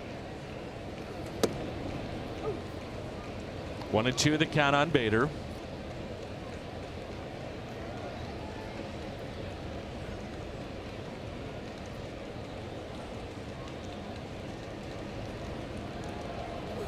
And a strikeout of Bader. 2 in the inning, 5 in the game as Bader slams down his helmet in frustration. Jed Jerko gets the Cardinals on the board. Home run number 8, RBI number 31. It's 4-1 after 5.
All games will be seen on Fox Sports Midwest. Note the start time on Thursday, 11:30. Day baseball. John Gray, Jack Flaherty, Kyle Freeland, Luke Weaver, Antonio Senzatella, and Miles Michaelis. The grand slam hit by Arenado, the difference. It's 4-1.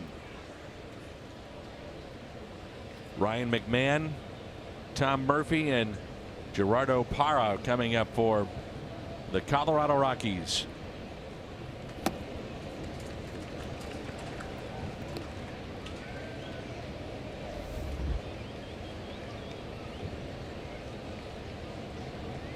Carlos Martinez, the fourth Cardinal, with 9 strikeouts in less than 5 innings.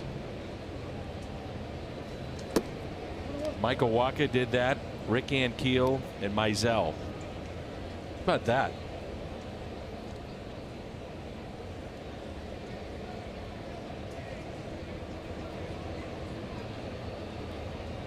Here's a 1-1.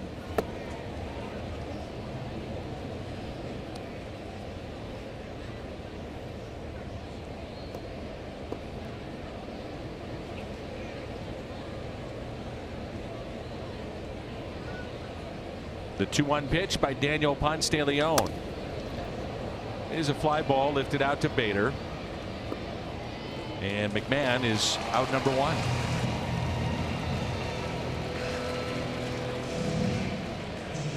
Well, the Cardinals trailing, Ricky, 4-1. You would think that this would be the last inning for Daniel Ponce de Leon. His spot due up first for the Cardinals in the bottom half of the 6th inning. And we may see our new left-hander. And by the way, I've been corrected by my yoga friends, and we all need yoga friends on Twitter, and I have apparently many of them. That is the chair pose that he's doing, not the tree pose. Oh. Right about now. Chair pose with bat, which is it's a new one. Yeah, that's the advanced version. Right.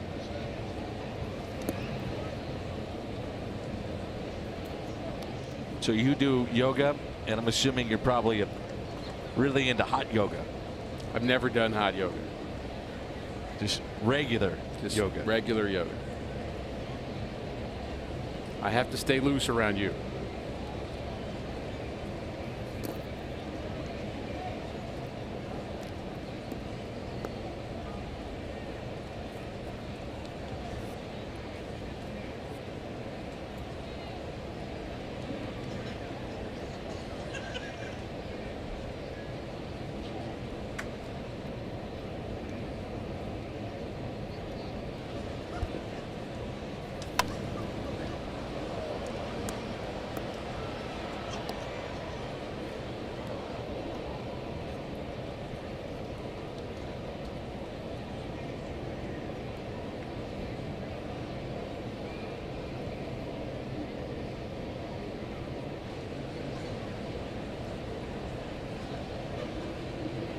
The 2-2. And he struck him out.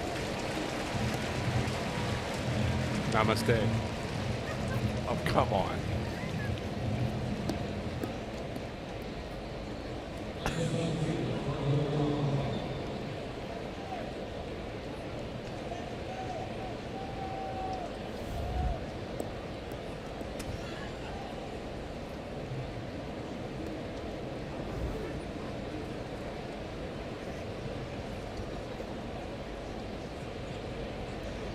Here's Parra with 2 outs. 4-1 our score.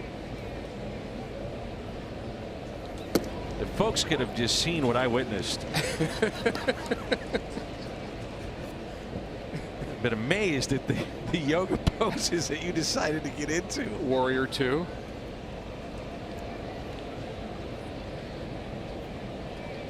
What's the one where you put your knees on your elbows? I can't do that one. I don't know. You got that to one. balance it. Go ahead and try it. That must be in the advanced class. The crane. And it's 1-2.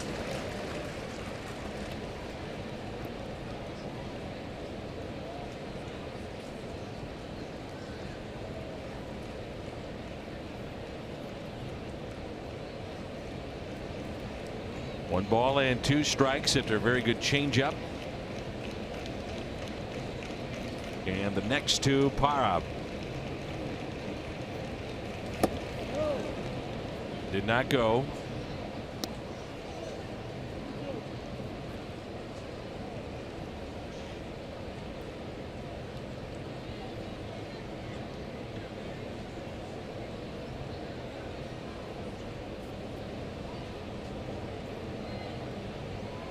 And the 2-2 went down to get it, and a base hit into right field.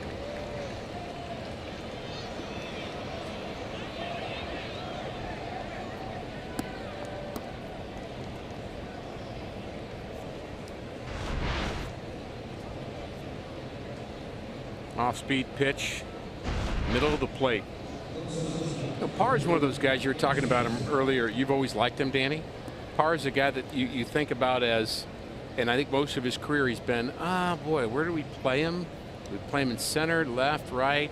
I guess he's our 4th outfielder, and then a month into the season he's your best player, and then you want him in every day. Then you don't play him again. I mean, he's been kind of just a valuable guy, and he has responded to opportunities in his career, even when he's been underestimated on whatever team he may be on. That's happened multiple times for him. Arizona, Milwaukee. He's found a home with the Rockies. And he can play all 3 outfield positions at a high level. Yeah. And first base. Left-handed bat, big arm. It's a lot to like. Garrett Hampson at the plate. He is singled back in the 3rd and struck out in the 5th.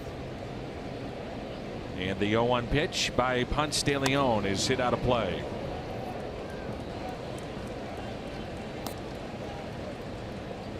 Nothing in 2 the count.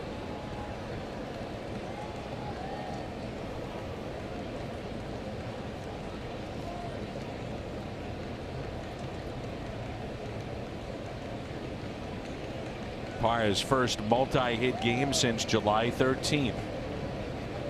Cardinals have been out hit 6-2. They trail 4-1. And an 0-2 pitch to Garrett Hampson.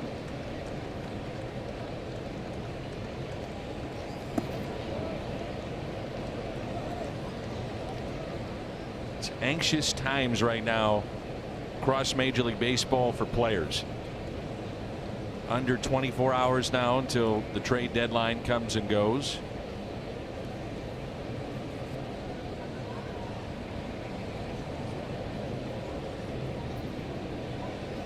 And the 1-2 pitch. 2-2.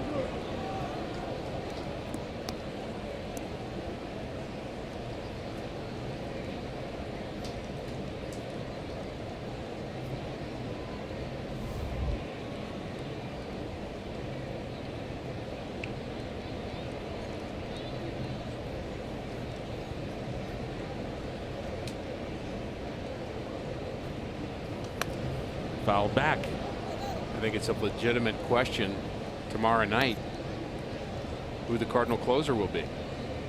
There's a lot of rumors, at least, about interest in Bud Norris. Doesn't mean the Cardinals would want to get rid of him, or they will get what they want back enough to make the deal, or whether or not the Astros already got their guy in getting Osuna, or what other team may have already found the piece they were looking for. All that's possible. The ball was stuck in the hand, it looked like, of Daniel Ponce de Leon.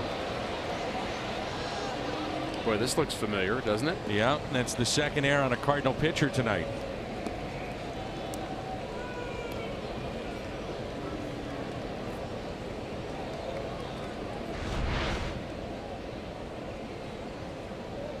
And that throw is 4 feet away from the intended target. It's just odd to me that Cardinal pitchers have had such issue with that all year. And here Ponce de Leon hasn't been here, comes up, and he gets thrown right into that same issue. It's just bizarre. A lot of errors for Cardinal pitchers.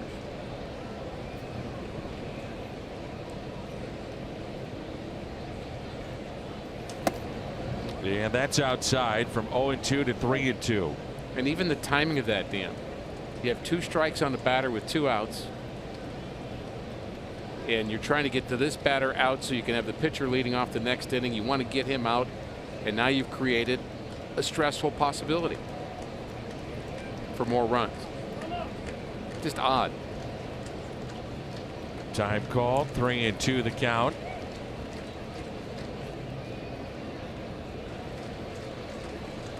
Nobody up in the Rockies pen, so Anderson will hit.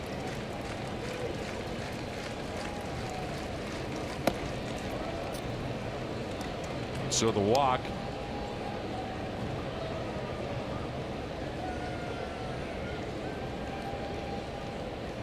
And runners at the corners. I think it'd also be interesting if Norris, and it's a big if he's traded. The curiosity of Jordan Hicks as your closer. Get a couple of months to check that out too.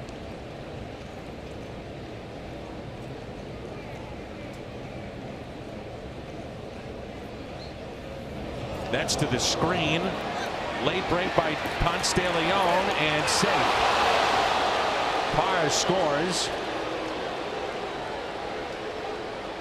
So a wild pitch, and it's back to a 4-run lead. He doesn't look right either. And there's no way that Parra should beat Ponce de Leon to the plate. The ball would have been there in plenty of time, but it's such a late break, and there's Parra. And I'm not so sure if he's safe or out. The Cardinals actually want to take a look at this. He's out. Oh, he may be. Did he get him?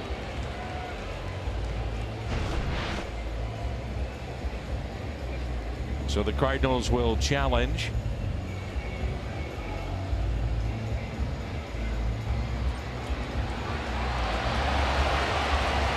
And the fans believe he's out. That view that we had where you can't really tell if he touched him or not. Now they can, in New York, I've said this many times, enhance that by blowing up the video frame by frame. Well, we're getting another look at the swipe, the initial swipe. And if he gets him with that swipe, even with the end of his glove, he's out. And I think he's going to be out. He airmails the pitch, first of all. Late covering. And does the tip of the glove hit him? Oh, so in that view, it looks like it didn't. In this one, it looks like it does. Looks like right there. Oh boy, is that close. Quick review, and he is out. It's a big play. Call overturned. Run taken off the board. 4-1 midway through 6.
of the 6th. Interesting to see Daniel Ponce de Leon hitting in this spot. So Tyler Anderson, 5 innings. He's given up just 2 hits. And he has been really good. Last 11 starts in an ERA that's 3rd best in baseball.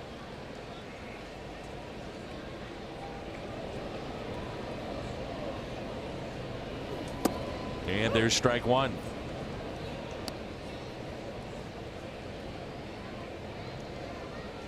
Makes you wonder if they're limited in their bullpen tonight. And Daniel hits it to 3rd. Arenado makes it look easy. 1 away. Well, that would be a possibility, Dan. And of course, if you're going to bring Ponce de Leon in the game, you're thinking, well, he's going to be a stretched out guy, so we would want to get multiple innings from him. And you get to the 6th inning, maybe that's a tweener inning to say, well, is this the inning we stay with him or not? Now, if you stay with Ponce de Leon, let him lead off this inning, he could essentially go the rest of the way or close to it. And that will save your bullpen for later days. But is it worth it to try to get some action going with Tommy Pham or Jose Martinez against the left-hander? Just not sure Ponce de Leon is fully ready for this moment in this game, in that kind of situation. I talked about it, Dan, when the question was, and there was some confusion about it when Carlos went out. Boy, it was a hard decision, and the Cardinals weren't really ready for that to happen. So who do you call in? And I think the gamble with bringing in Ponce de Leon is he's not really used to preparing this way.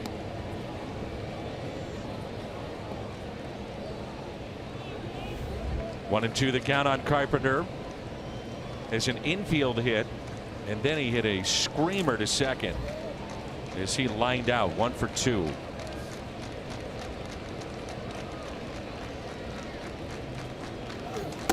Inside.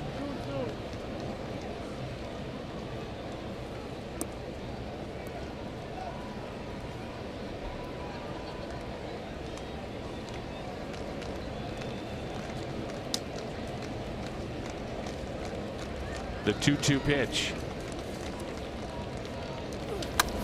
Hits it up the middle. Base hit past Arenado.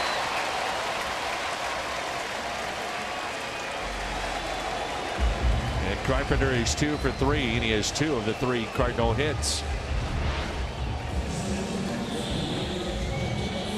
Very different Matt Carpenter in the last 6 to 7 weeks.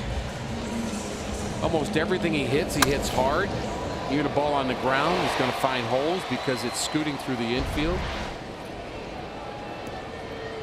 You don't see the lazy pop-ups that we saw so much of the first 2 months. It's now 6 straight years with 100 hits or more for Carpenter, and now it's Yadier Molina. And the other thing you always get concerned about too is when a player gets hurt, in particular, or in this case a pitcher, that the next pitcher doesn't take enough time to get loose, get warmed up. It's foreign to Ponce de Leon anyway, and that's something you think about as you were talking about.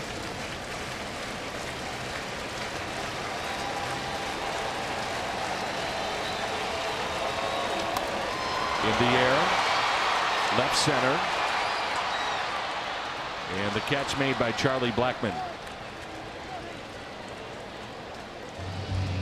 Want to buy or sell tickets at the last minute? Get the StubHub app and you can grab 100% MLB verified tickets until first pitch, or sell your extras to another fan. Get the StubHub app today. StubHub, official partner of the Cardinals.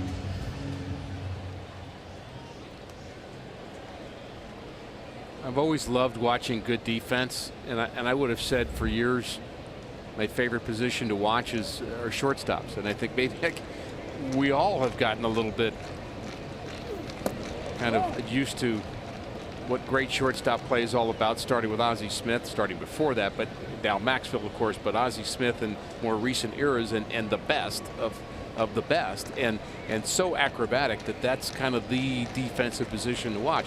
But I'm coming to really love watching good outfielders play, and we're seeing some good outfield play in this game. There's a high fly ball lifted to right. Cargo with the catch. Charlie Blackmon, Harrison Bader, good outfield play. Parra in there as well.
Wherever legendary MLB moments happen, Budweiser will be there. By Ford, going further so you can. And by the Siteman Cancer Center, national leaders in cancer, close to home.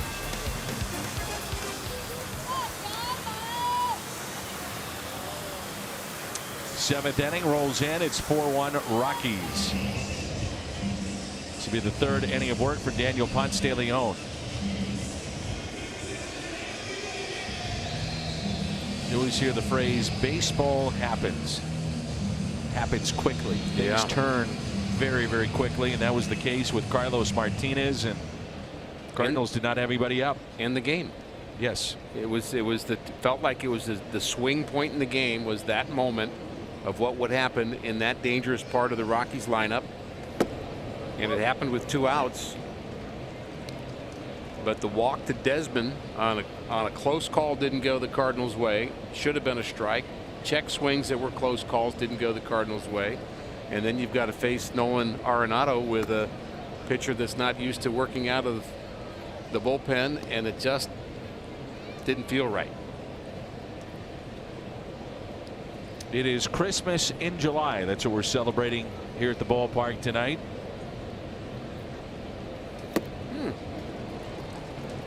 I brought you a present. Yes, you did. And it was outstanding. We shared the cake with multiple people. Thank you, Danny. Happy birthday. It was terrific. And a swing and a miss by Anderson, and it's one away here in the 7th inning.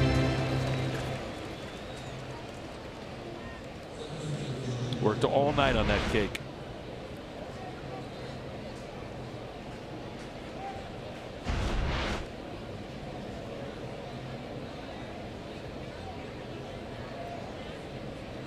There's Charlie Blackmon. Top 5 active players, highest batting average against St. Louis. Blackmon, 344. 5th on that list. Number 1 on that list against St. Louis, one Matt Holliday. 380 against the Cardinals. Here's a 1-0.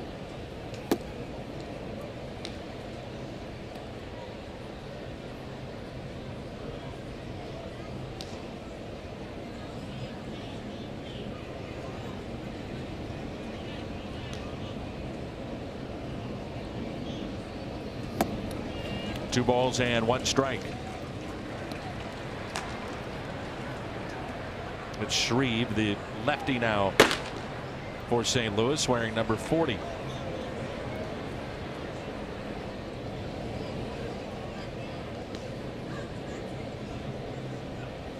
The 2-1 pitch.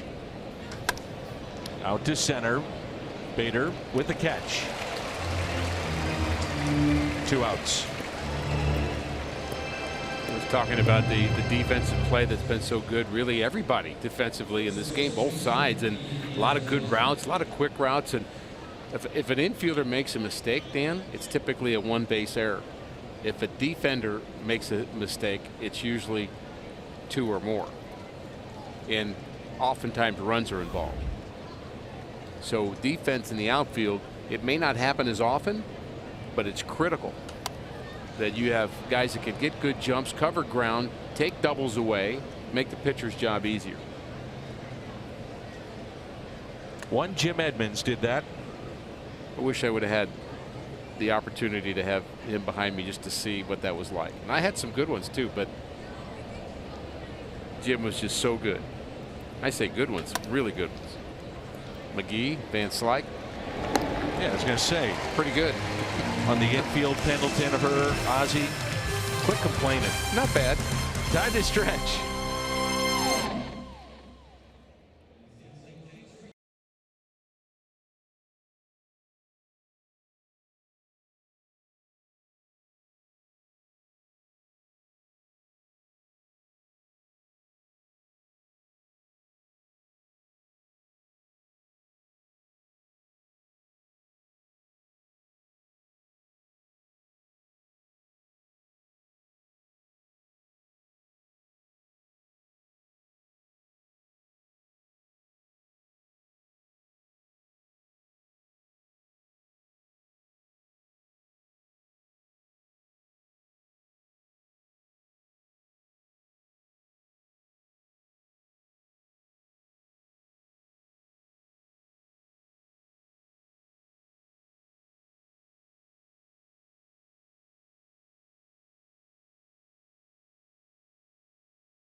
Brought to you by T-Mobile. Barr has robbed Ozuna not once, but twice.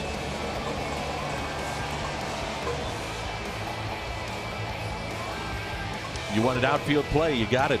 I don't think Marcel wanted outfield play, at least not from the Rockies' point of view. Robbed him twice. May want to try somebody else. Might work on hitting the ball to right field here.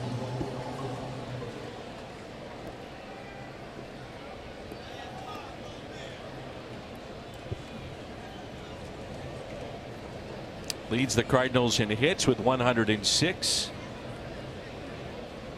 Tied for 4th in the National League. 83 singles this year. Gateway Honda home run inning. Cardinals hit a home run. The Gateway Honda dealers donate $1,000 to the Make-A-Wish Foundation of Missouri.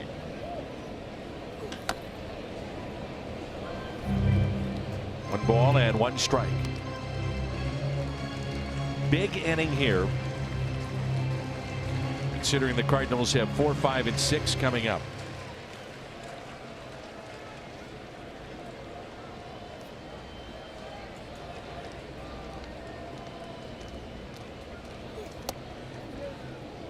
Bit of a quick pitch there. That was the change in the motion that we were told about Anderson in terms of what he'll do just to throw off the timing of hitters. He didn't have as much of a kick that time. He just went straight to the plate.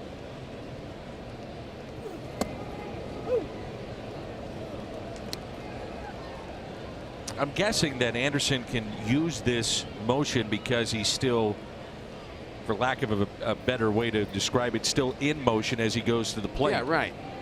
Yeah, it's not really much different than what. It's a little more kick to it than what Kershaw does, but Kershaw has that little kick too. When he comes back, he goes down, then back up again. That's really what he does. And there's no rules about how you do that. I think with Gant's, John Gant was dealing with a situation where that had to do with what he was doing at the start of his motion, and where he'd actually start and stop it. And he's not really stopping. He's just slowing his momentum, still moving and going forward. Leadoff walk. I mean, it stuns me he can throw strikes that way, but he sure can. You would think, I would guess, and you're a former pitching coach, all those different motions with the legs and arms. I was actually thinking about that. So he has his bullpen session on the side. He goes, well, you know, I'm kicking my leg to the left, to the right, up and down and around. He says, but my timing's a little off. And I'd say you're on your own. If you're going to do that, I don't know what to tell you about that. It's just not normal, natural, maybe even coachable. I just think it's natural for him. Jed Jerko is homer tonight. That was back in inning number 5. Showing bunt and looks at a ball. Jerko extended his hitting streak to 3 games with that home run. He's 3 for his last 8. And that's really all the offense so far.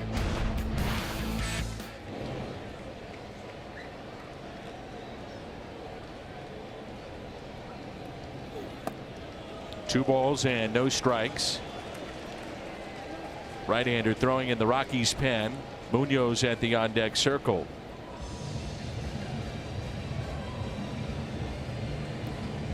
It's only a 3-run lead, but the Cardinals with only 3 hits.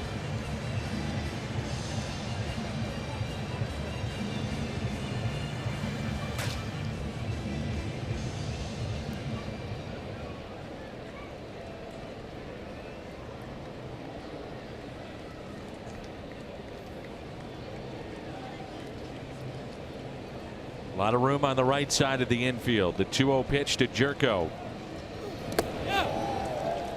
Did not go. 3-0. The emphatic call of Joe West.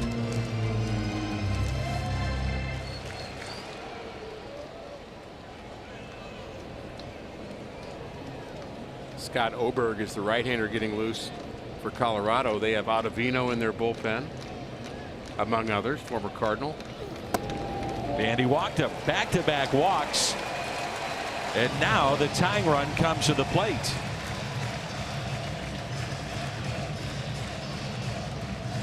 Phillips 66. What's in the tank? Rockies bullpen this season, their major league ranks. ERA over 5, 29th ranked bullpen overall, but much better in the last 3 weeks. Walk per 9 innings, way too many walks. And that is Steve Foster, the pitching coach, but they've got an extra pitching coach there in Bud Black, don't they? He was a really good pitcher. He was a good pitcher. I mean, he wasn't the, you know, the top of the line 20-game winner type, but he was very, very effective. And I think he's a terrific manager too. Part of the 1985 Kansas City Royals. A career .384 ERA. He was doing it a long time too.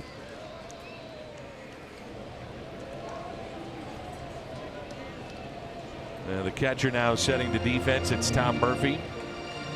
Munoz, and the Cardinals have a chance to do some damage. Munoz has not looked good at the off-speed pitches that Anderson has thrown today. Anderson's having trouble throwing the off-speed pitches for strikes this inning. We'll see what works out. Who makes the adjustment?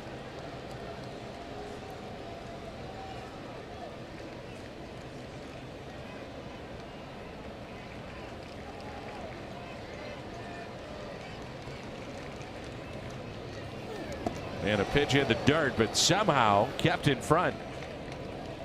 It's a really good play by Murphy.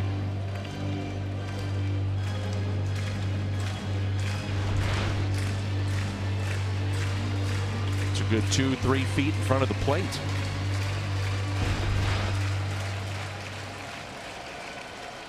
See, that yoga helps. Maybe so.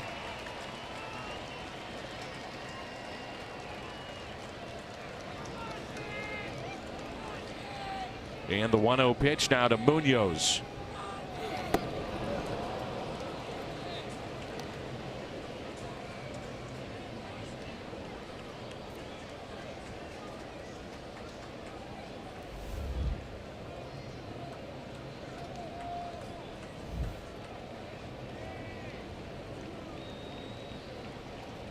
One ball, one strike. Big gap in left center.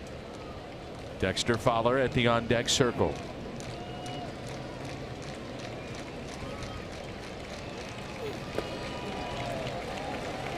Two and one.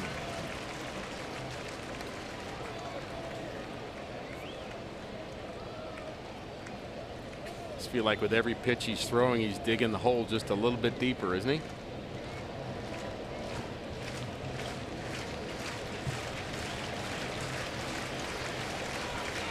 Pitch count only at 85 as this crowd is ready to erupt.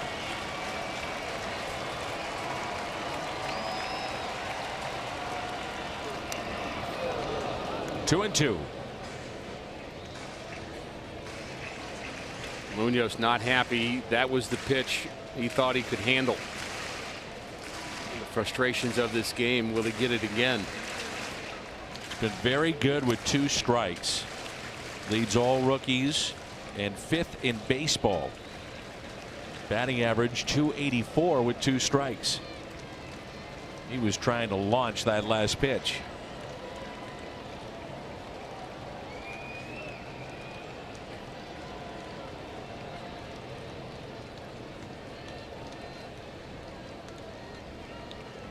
The 2-2. 3 and 2.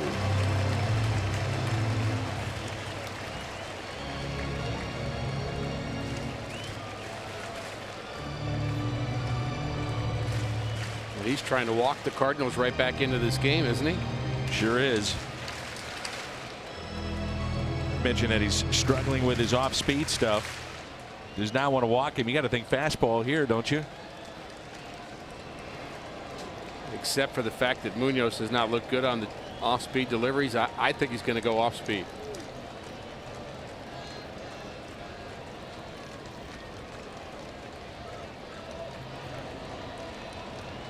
Big pitch here. The 3-2 went off speed and he walked him.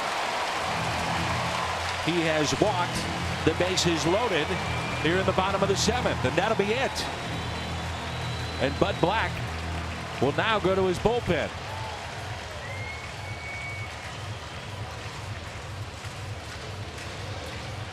Dexter Fowler will hit from the other side of the plate. Oberg is a right-hander coming in for the Rockies. Bases loaded. Nobody out. Fowler coming up when we come back.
Tyler Anderson, 3 straight walks to begin the bottom of the 7th.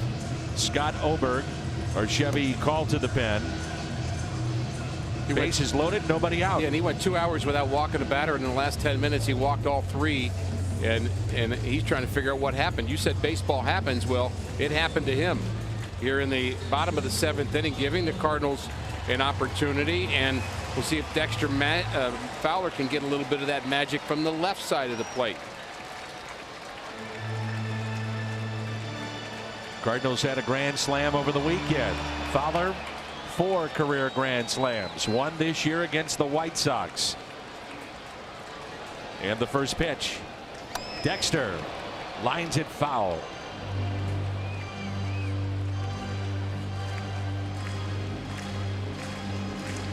As the drama builds here this bottom of the 7th with the bases loaded and nobody out.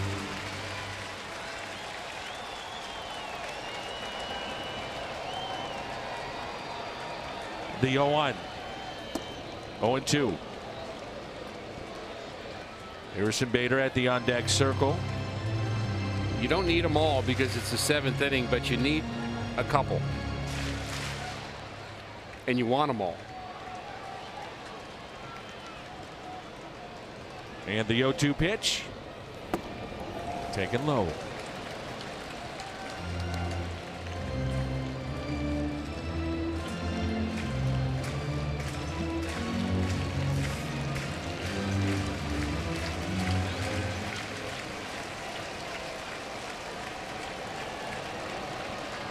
One ball and 2 strikes. 2-2.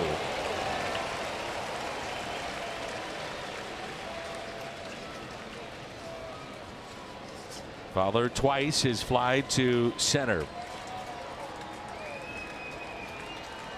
6 of his 8 home runs from this side of the plate.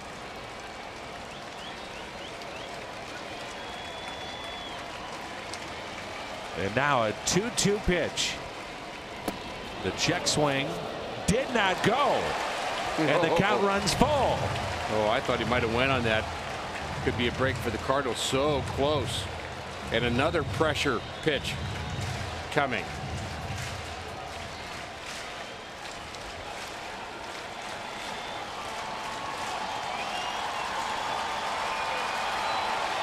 Three-two pitch. Fowler is swing and a miss. And there's one away.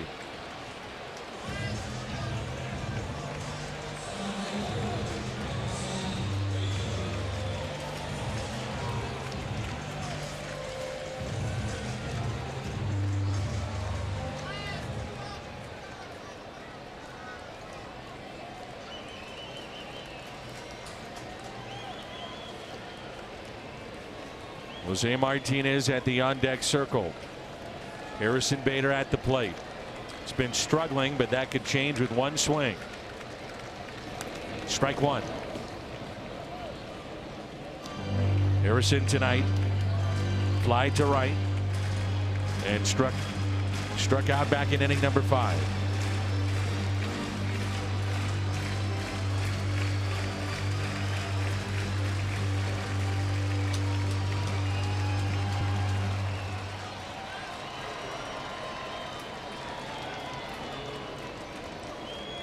The 0-1. One ball, one strike.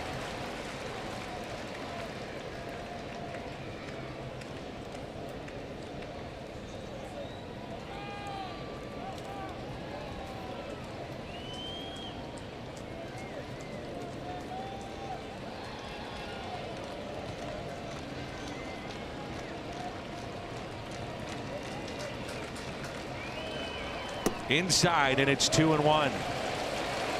We're going to see the Rockies bullpen in this series. 2 lefties and 6 right-handers. First one we see is Oberg. We'll see Ottavino, maybe Son Juan O, Brian Shaw, closers Wade Davis.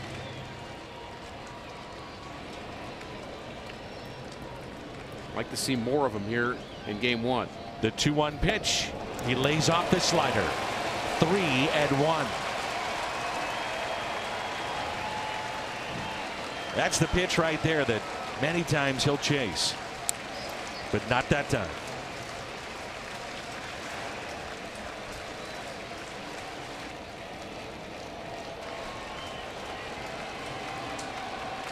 The crowd again coming alive here at Busch Stadium.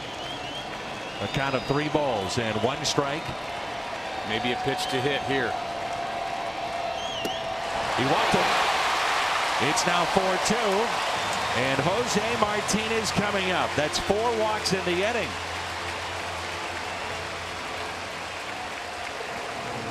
RBI number 15 for Bader. And now the slugger off the bench. One of the top pinch hitters the last 2 years, Jose Martinez. This has been a nice Cardinal rally without making contact.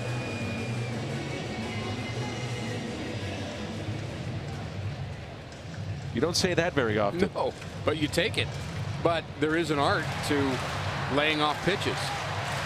And a couple more relievers. There's Sun 1-0 from the right side. And they've got 2 left-handers, McGee and Musgrove. He just joined us. Iguano traded to the Rockies along with Eugene Koo. Is he actually traded, or he's just He's part of the deal? Accompanied by. Yes. Oh, this could be a nice moment. Good in the pinch, as you mentioned. And thrives in this spot. First pitch, he did go. His career as a pinch hitter, 18 for 40.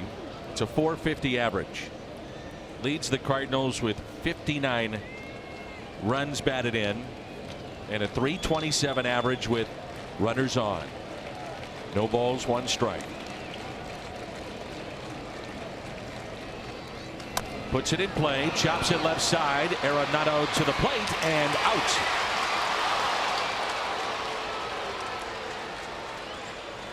And now do they go to the bullpen with McGee up and ready to go for Carpenter? Well, I'm sure they will. Smart play by Arenado.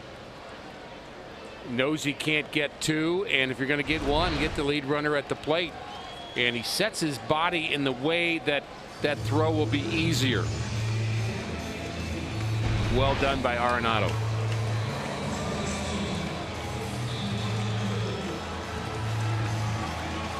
So Bud Black will roll the dice here and keep in Oberg to face Carpenter.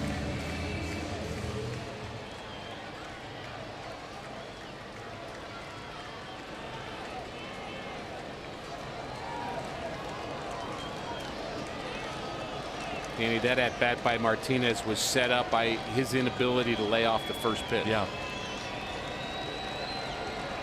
He's come through so many times this year. And the first pitch is strike 2, Carpenter. Unbelievable numbers in this spot. Does own a grand slam. That was last year.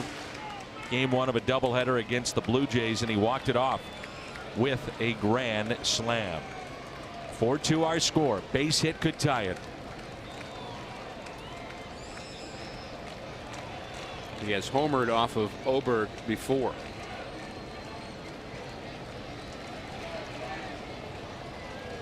He's 1 for 3 with that home run against this right-hander. And the 0-1 pitch. 0-2. 97 from Oberg. Carpenter with 2 hits. Infield hit. And then the base hit into center. 2 for 3 on the night.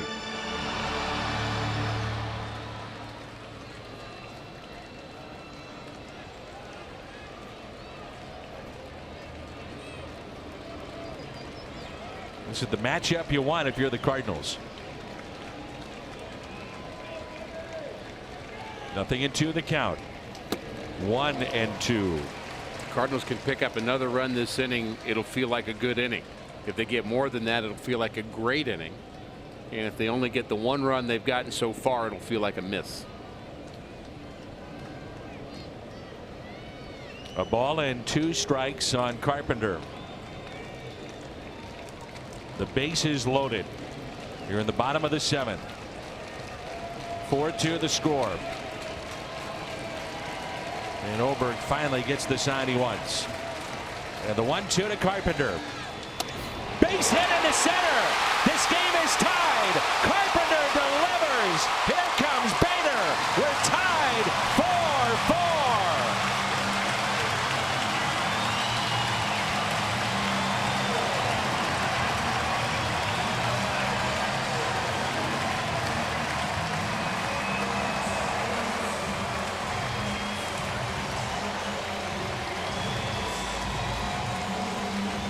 Bud Black keeps the right-hander in to face Carpenter. Carpenter, the right man in the right spot, delivers. A pitch out over the plate. Another ball hit hard by Matt. And we've got a brand new ball game. Thank you for the walks this inning. The 9th 3-hit game for Carpenter this year. He's tied it up.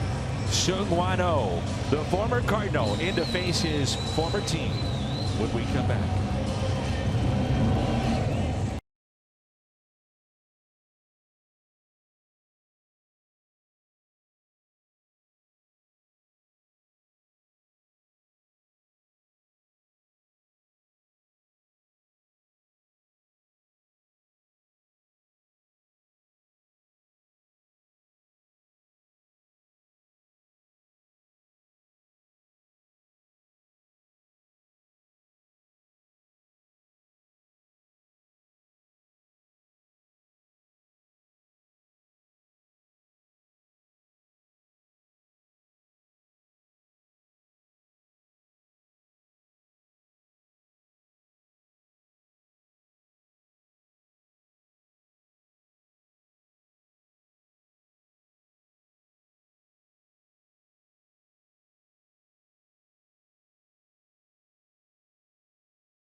Began this season with Toronto. Chevy called to the pen, a 2.63 ERA. So he's back in the National League. And his former battery mate, Yadier Molina, to face O. And the Cardinals will pinch run for Jose Martinez. He's been dealing with that sore ankle, and that's why he was scratched over the weekend. So Luke Weaver, the pitcher, represents the go-ahead run in scoring position.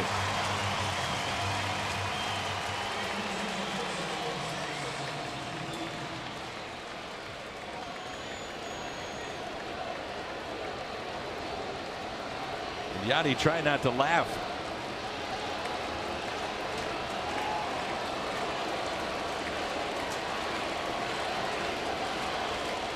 The chance of Yadi here at the ballpark.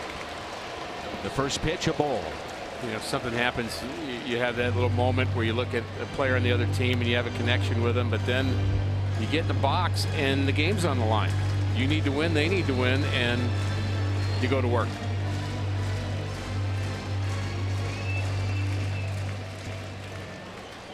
His debut, O's, was Saturday. Hitting a walk in that debut. And Molina hits a high fly ball into left. And O will win this battle. Cardinals strand a couple, but they've tied it up thanks to Matt Carpenter. It's 4-4.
Now 4-4, top of the 8th.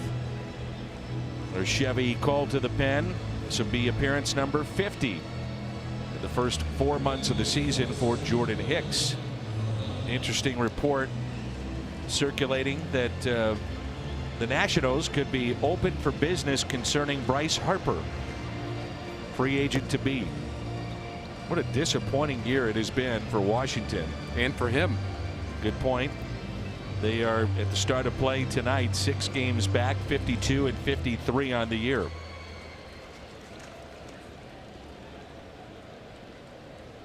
Our Nissan drive of the game back in the 5th inning. Nolan Arenado with this grand slam off of Daniel Ponce de Leon, who is now off the hook. Came in relief with 2 outs for Carlos Martinez. And we're still hoping for the best for Carlos, who left the game with shoulder soreness, tightness. Not sure the extent of that. Shoulder strain was the official word used, and you just feel for him.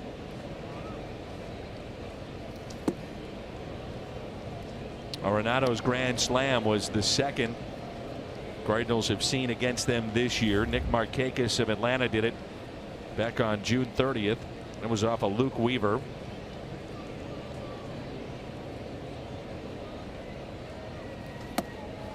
And we haven't talked about this much, Dan, but the Cardinals pitching staff collectively has been phenomenal at keeping the ball in the ballpark overall. You're talking about a couple of grand slams, but very few home runs in comparison. The least number in the National League allowed by a long shot. And the 1-1 hit up the middle. DeYoung to his left, and they can't come out with it. He struggled. You could see getting the baseball looked like out of the glove. It's ruled a base hit. That was just a sloppy play all the way around. DeYoung couldn't get it out of his glove at first. He's trying to hurry there on the transition. Then the throw was low, but could have been handled by Carpenter maybe on the backhand. He still would have been out. Boy, you don't want gifts like that late in games. Really ever. But the Cardinals defense has been a little sloppy tonight.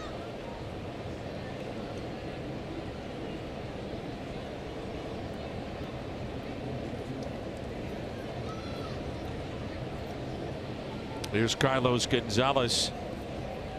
Arenado, your runner at first base. Hicks gets a lot of ground balls. It's ball 1. Routinely hitting triple digits with his fastball. I think that was correctly called a hit, but I feel like the next statement to be said is something that one of your multiple partners loves to say. It's a play that needs to be made because this is the big leagues man. Right. Ground ball out there. The turn not in time, as Munoz had trouble getting it out of the glove.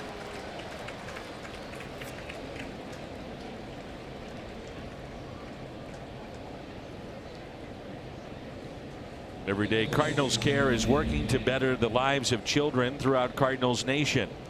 Volunteers are crucial to helping accomplish programming goals, and we're looking for more good doers to help us. If you'd like to volunteer, cardinalscare.com/volunteer.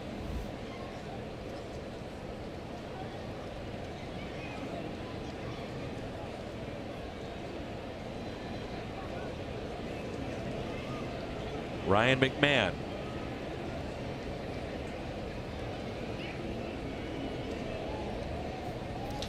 And another chance at a double play. My goodness.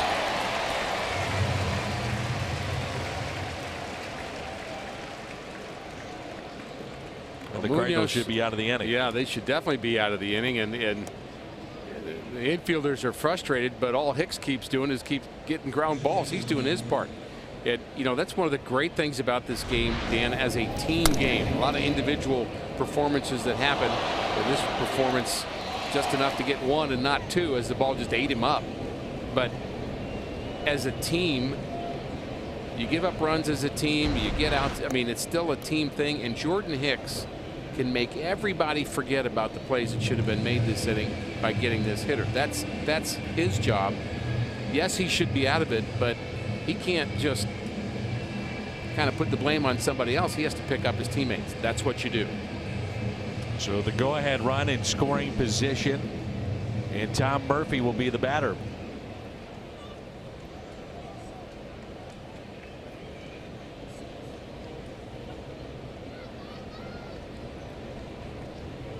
$41,856 in attendance tonight. The Braves have acquired Adam Duvall from the Reds, a right-handed pitcher Lucas Sims, right-handed pitcher Matt Whistler, and outfielder Preston Tucker. So Duvall out of the Central Division. The 0-1 pitch.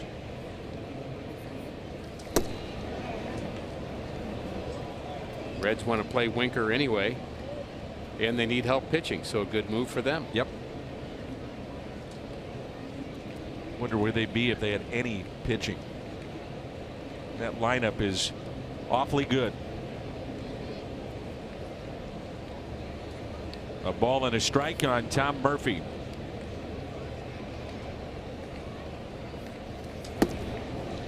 As Hicks slipped off the mound.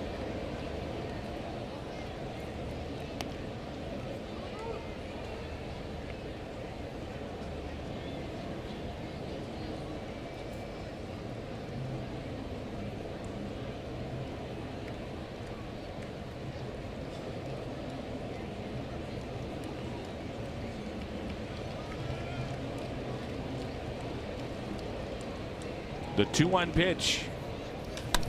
Lined into right. Fowler makes the catch. Hicks a scoreless 8. And we're tied 4-4.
Our game summary, we're tied 4-4. Colorado's out hit the Cardinals 7-4. Nolan Arenado with a grand slam. Carlos Martinez lifted with an apparent injury, right shoulder issue. Oh, still in the ball game, and here's Paul DeYoung. Cardinal 0 for 3 fans tonight. Yeah, Cardinal fans stand familiar with the O delivery, fastball slider. Looked like a little bigger break than we remember seeing from him before, more like a curveball. And that was the pitch he really had trouble with last year. I mean, he was lights out the season before.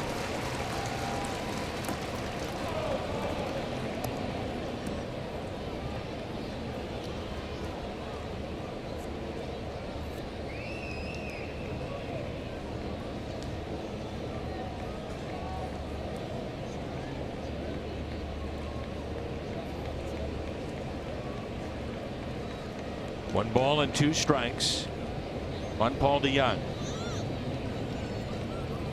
Outside, 2-2. All right, Danny, who's going to hit the home run? DeYoung, Ozuna, or Jerko?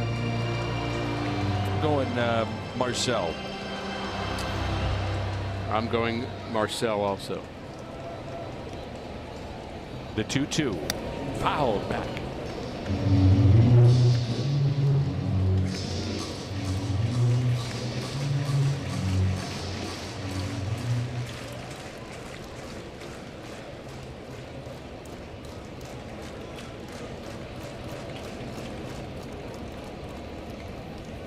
And he struck him out.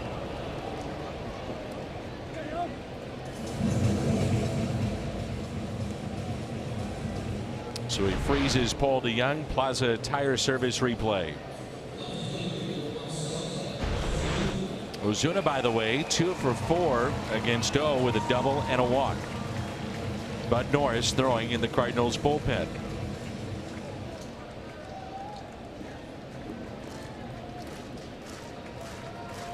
Been robbed twice by Parra and walked and scored back in the 7th. Strike 1. Be nice if he could hit one where Parra can't catch it.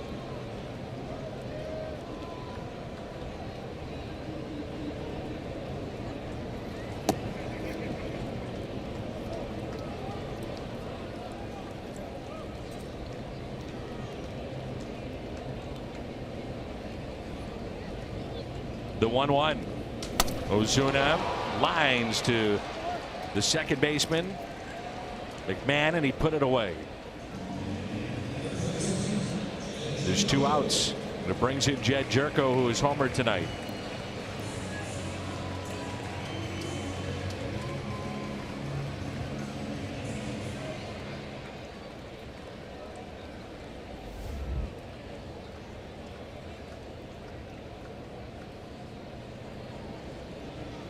And the first pitch to Jed. Strike 1. Seeing some of those late reactions from the hitters, which tells you he's getting late movement. Yeah, and the breaking ball just looks different. I think that's actually a curveball at 75 miles an hour, and then the slider he's using to cut the inside corner. He's throwing it right at the left hip of the right-handed batters. Jerko, a base hit into left field, and the go-ahead run is aboard for St. Louis. Good night for Jerko. On base 3 out of 4 times. The home run in the 5th. One of the 4 walks that the Cardinals got in the 7th inning. And Munoz would love to plug a gap here somewhere. Left center is the widest gap at the moment. Outfield very deep for the Rockies.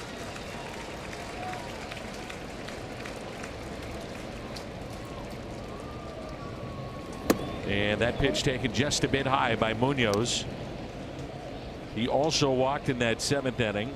He is struck out and grounded out.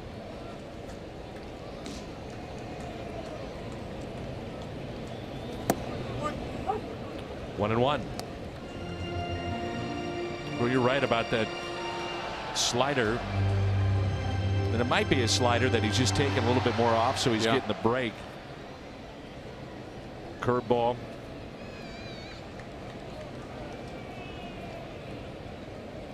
The 1-1 pitch. Munoz with a fly ball. Out to right. Gonzalez with the catch. And we're tied. It's 4-4 as we head to the 9th here at Busch Stadium.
Game 1 of this 4-game series.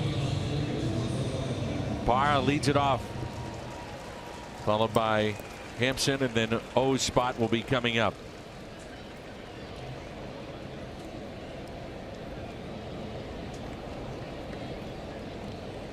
Two hits tonight for Parra.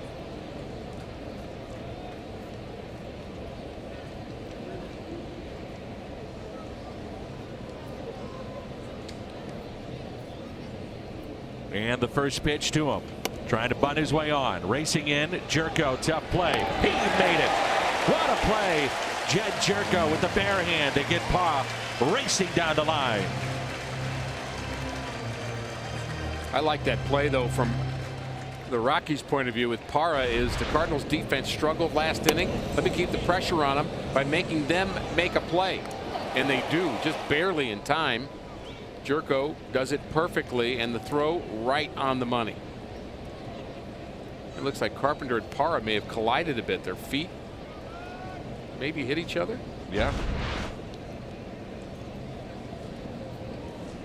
Here's Garrett Hampson. And strike one.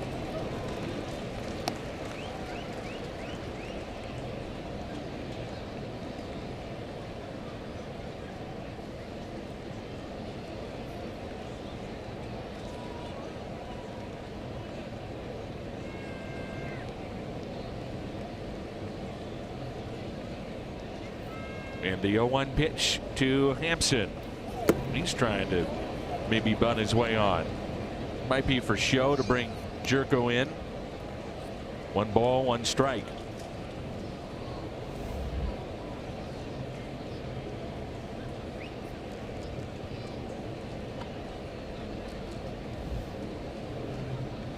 Trevor Story with very good power at the on deck circle. And the 1-1 pitch. 1-2.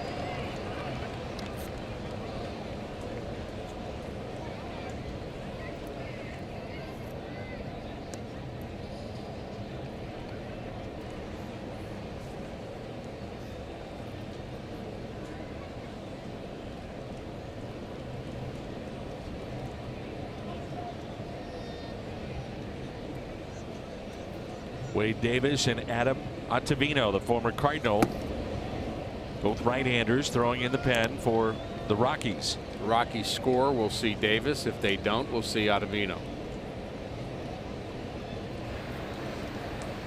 That's why you get 2 right-handers up. Why would you do that? Well, the score will dictate which one we see. The 2-2 in the dirt.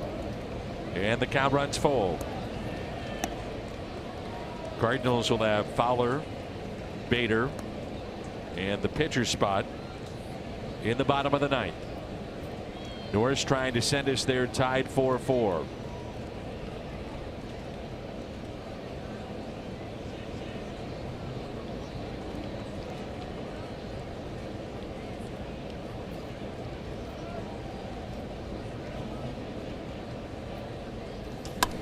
Lined into right. Fowler is over. Won't get there. Drops in front to single.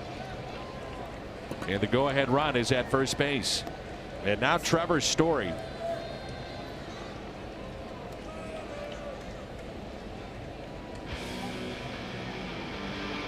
Trevor Story, remember his ridiculous start. Power numbers. Big league career. Historic. Good player.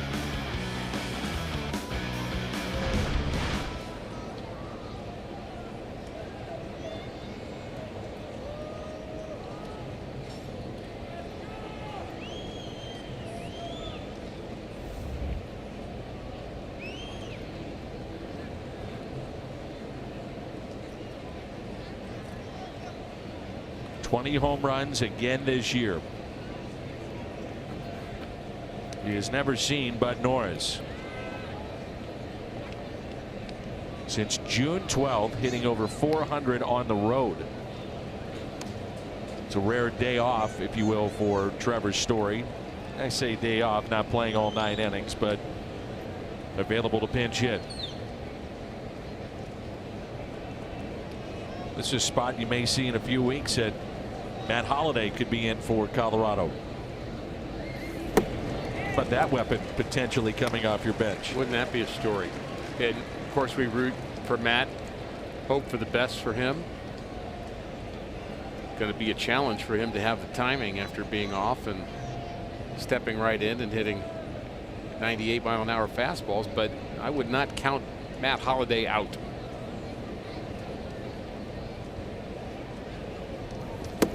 Oh, and 2. A little bit of a quick pitch that time by Norris.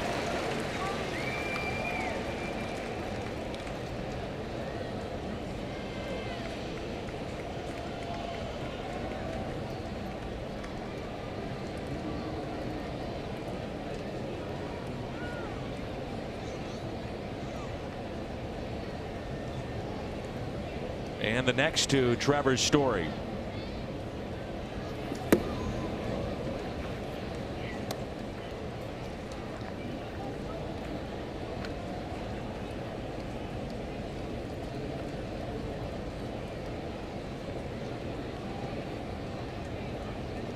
Harrison Bader extremely deep in center. A count of 1 ball and 2 strikes. And a ground ball pulled foul. Ottavino looks to be ready. He's just kind of standing on the mound in the bullpen. We forget the Cardinals selected him 30th overall in 2006. Never really worked out in St. Louis. Did get a brief call up, but he's found a home in the bullpen of the Rockies, and he's a good one. Somewhat off year for him last year, but made some adjustments, and he is back on top of his game. And the 1-2 hit out of play.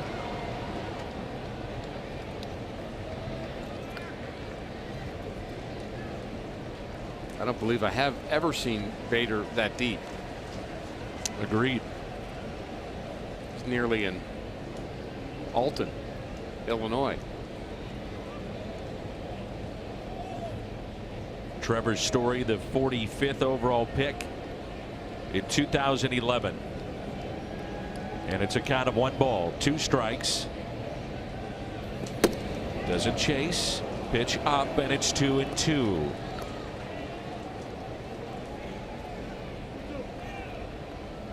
Had 27 home runs his rookie year. He did that in only 97 games. Last year, full season, hit 24 and drove in 82.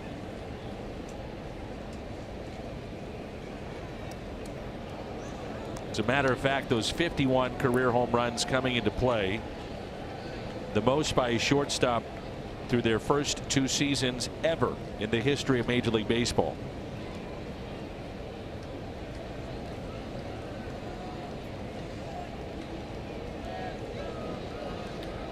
The 2-2 pitch.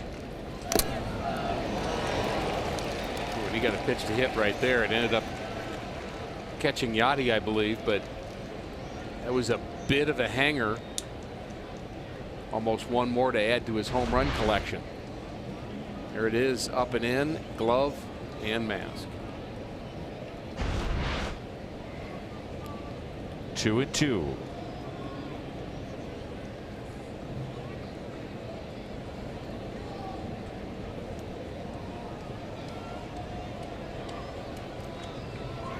Runner goes, and no throw by Molina.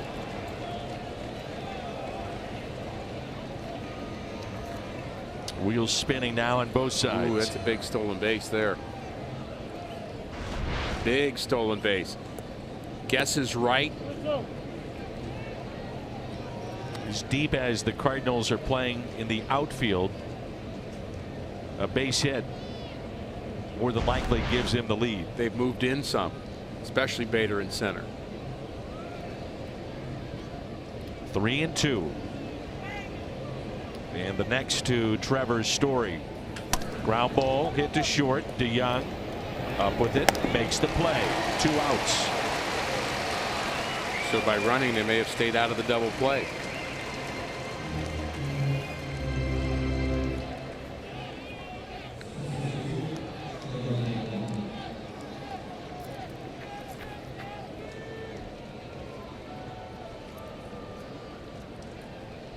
Charlie Blackmon now 3 for 11, was hit by a pitch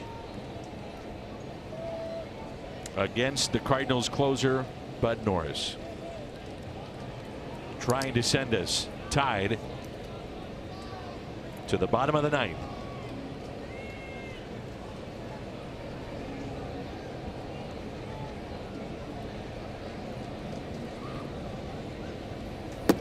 And ball one.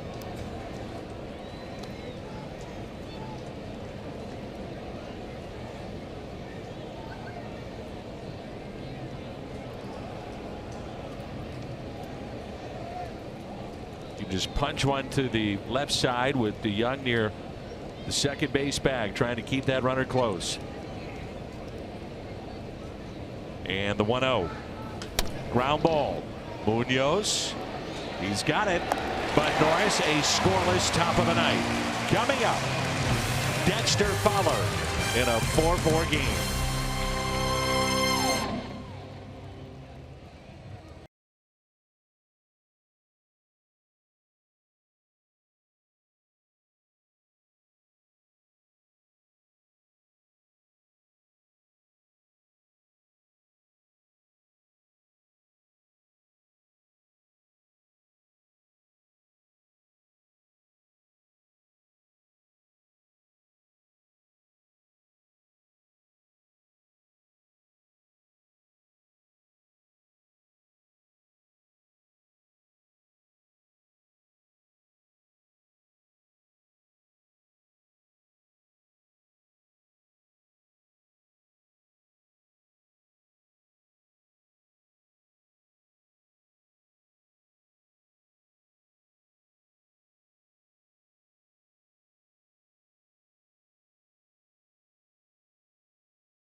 Cardinal now with the Rockies in their bullpen. He comes in with the 4-4 score here in the bottom of the ninth.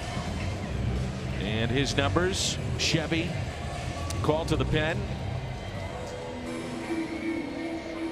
ERA, here we go. ERA very good in 2018. During the winter, he apparently bought a camera, Dan, and took multiple pictures of his delivery because he knew something was off a bit, and he got it to where he was not doing a straight line towards home plate, and just kind of worked on mechanically adjusting to what he was seeing video wise. Kind of did it on his own, and it's made a difference.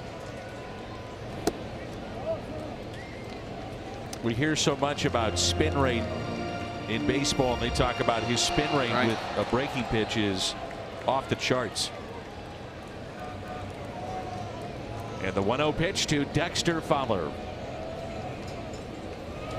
2 balls and no strikes. So for people who are not familiar with spin rate, when somebody says he's got a good spin rate, just hear he's got a good breaking ball. Dakota Hudson starting to get loose in the Cardinal bullpen. The 2-0 pitch. 2-1.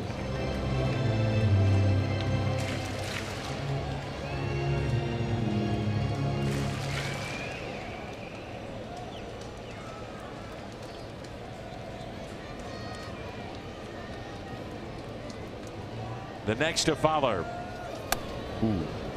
2-2.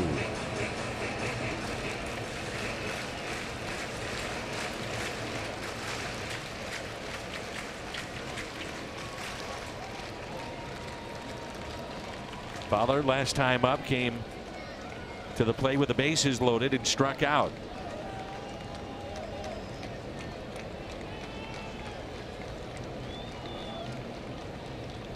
Fowler, base hit into center. And a winning run is aboard. The Cardinals have 21 comeback wins and 7 walk-off wins here in 2018.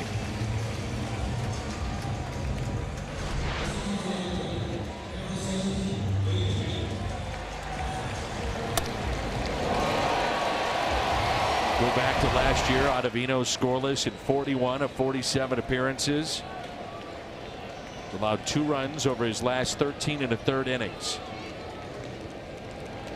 And now Bader.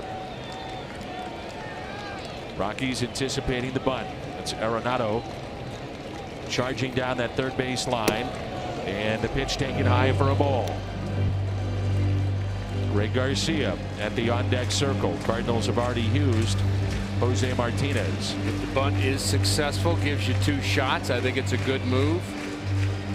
You'd have Garcia and Carpenter with a chance to win it if the bunt is successful. The 1-0 pitch. 2-0.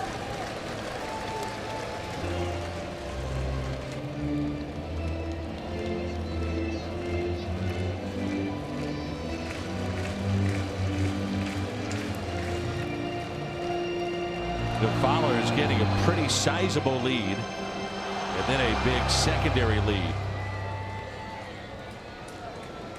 First baseman charging with the potential of the bunt.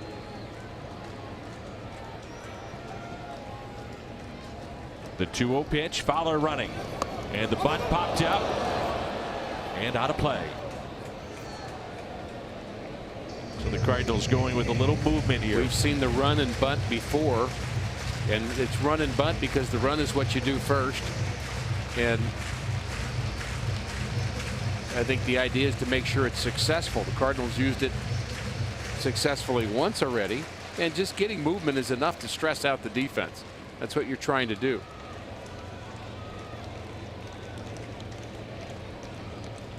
This bunt should, if he does bunt, it should go towards first base. Let Desmond field it, not Arenado. By the way, Fowler had a terrific jump on that too. If the bunt wasn't on, he had a stolen base.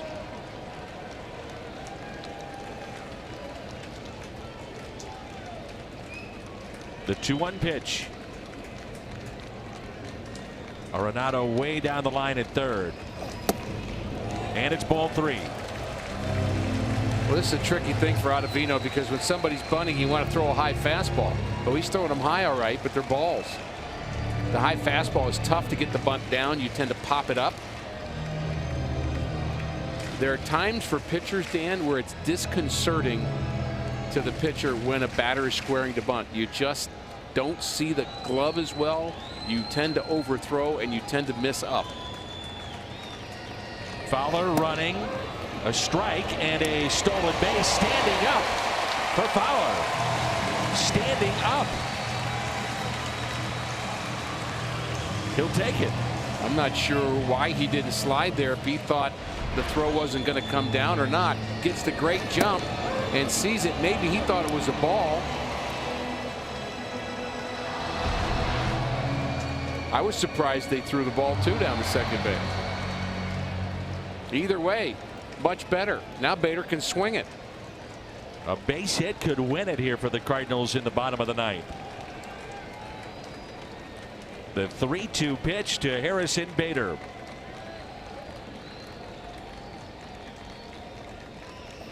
Struck him out.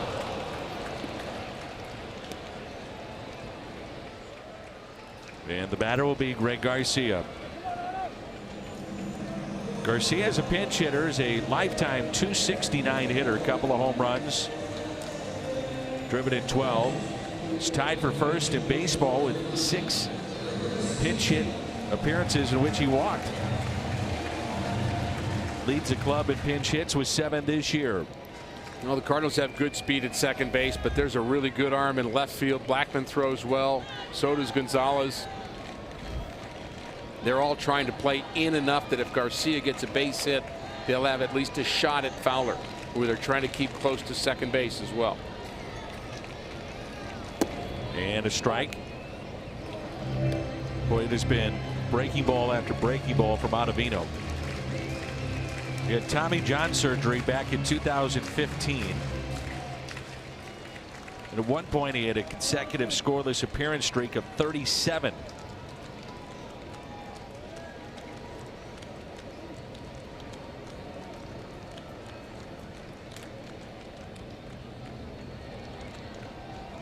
The winning run at second base in Fowler. And the 0-1 instead of check on Dexter.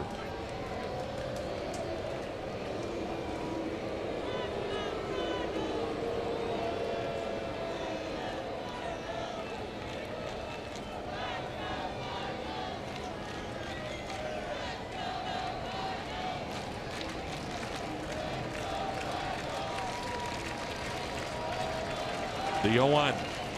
Garcia puts it in play. Fowler advancing to third. Do they pitch to Carpenter?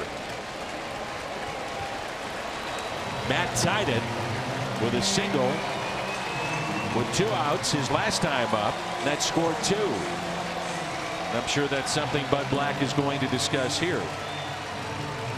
Well, the question is, do you pitch to Carpenter, Molina, or DeYoung? You could actually take your choice, and I think that's the conversation here. Who do you want to pitch to? And I think there's going to be a strong suggestion of here's who we want you to pitch to. And I say DeYoung because you could, I mean, it doesn't matter. Those 2 runs don't mean anything. You could walk both Carpenter and Molina if you wanted to. I'm never in favor of that, Dan, because then you make it put more pressure on the pitcher. You could pitch to either Carpenter or Molina and expand the zone a little bit, but I think they're going to pitch to Molina. If you're wondering, Ottavino with 19 walks in 50 innings this year. Molina could walk it off for the Cardinals. Runners at first and third. I think you have to watch for a slider getting away too, because the slider has such a great break to it that you mentioned. There's some pressure on Murphy right now behind the plate.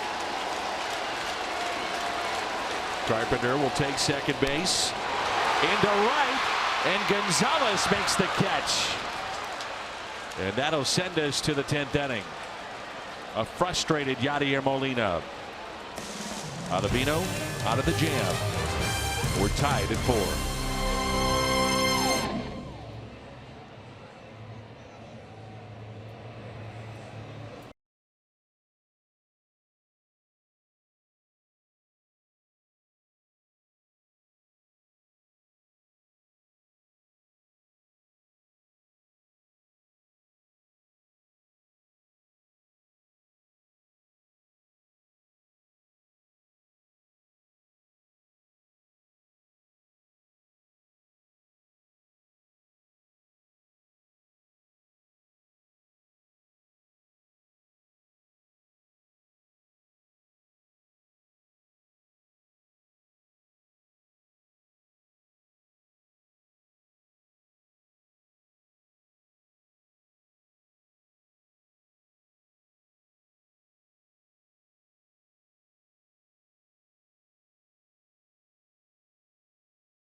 To you by AT&T.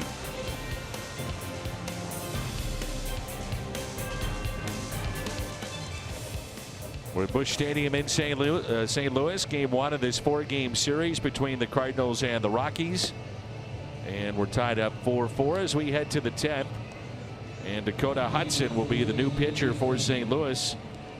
Our Chevy called to the pen. Had a scoreless debut over the weekend Saturday against the Cubs. Struck out 2 and had a 1-2-3 inning. And a nice visit on the pregame show with Jim Hayes. Rockies are 3-3 in extra innings, and the Cardinals 6-6.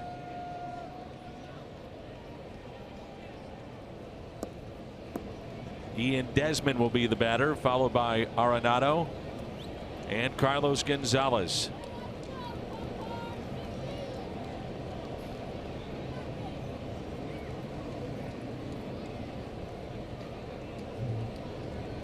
And the first pitch taken for a strike.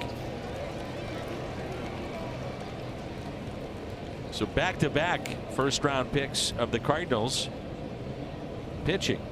Ottavino and now Dakota Hudson. 0-2.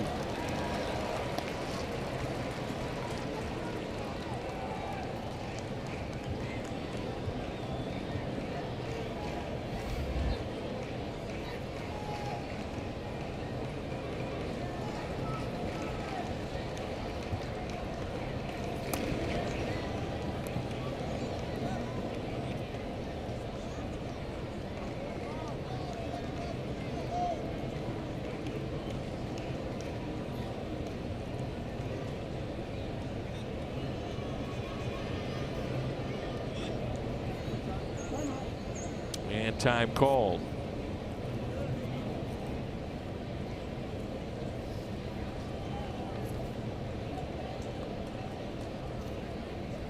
After we wrap up this series, Cardinals will head out on the road. Pittsburgh, Miami, and Kansas City. Taking just a bit high and in. And it's 2-2. Mike Schilt telling us the other day he really wanted to get Hudson in that first game. But his theory is, even in the minor leagues, player jumps from one level to the next, get him right in. 100%. Agree with that. His first strikeout was of Kyle Schwarber over the weekend. Went back-to-back in those strikeouts, and then a ground out for that 1-2-3 debut. You have to credit the Cardinals bullpen in this game. It got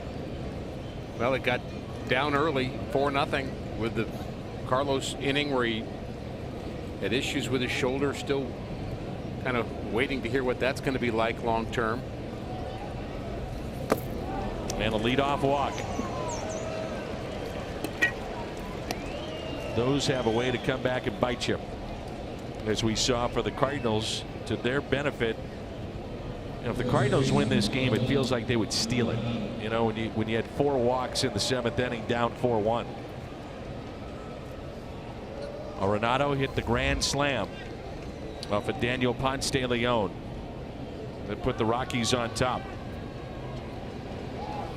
Cardinals came back with a Jed Jerko home run in the bottom of the 5th. Then picked up 3 in the 7th to tie it. The good sinker that he possesses. Hudson in the minor leagues got a lot of ground balls. Sure did. Very few, I believe just 1 home run allowed, as I recall, in a league where there's a ton of home runs. There's some small ballparks in the PCL. I mean small ballparks.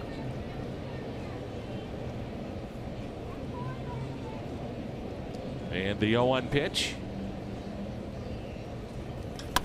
Driven out to right. Fowler with the catch. Desmond back to the bag at first base.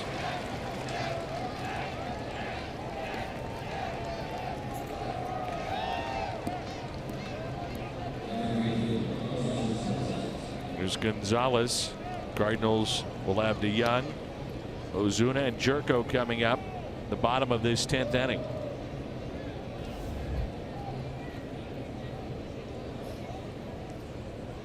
Jake McGee is throwing for the Rockies in their pen.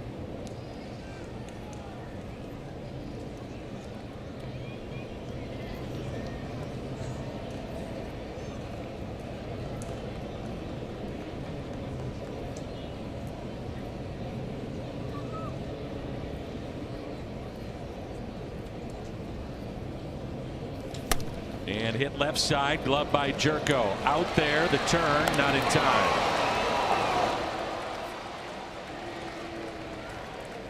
And there's 2 away.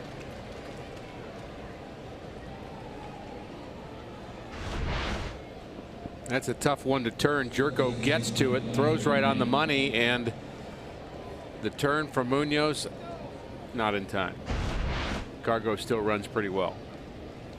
Interesting, Cargo. He's hitting cleanup for them, and he wasn't re-signed by the Rockies until mid-March. Right. He's not in their media guy. It was a weird free agency year. Yes.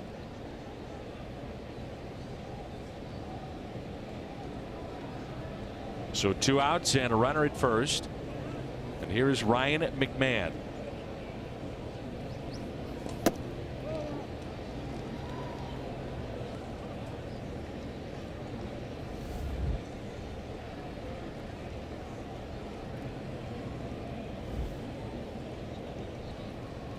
There's so many big names that were still out. Right.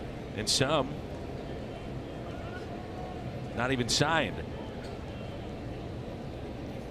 I find it fascinating, and I'm not a. There's no way to be smart enough to understand it all, but you think about how the spring training issue with free agents affects in some ways the trade deadline now, which will affect free agency this winter. I mean, there is a kind of a ripple effect in some ways. Without question. The 2-0 pitch.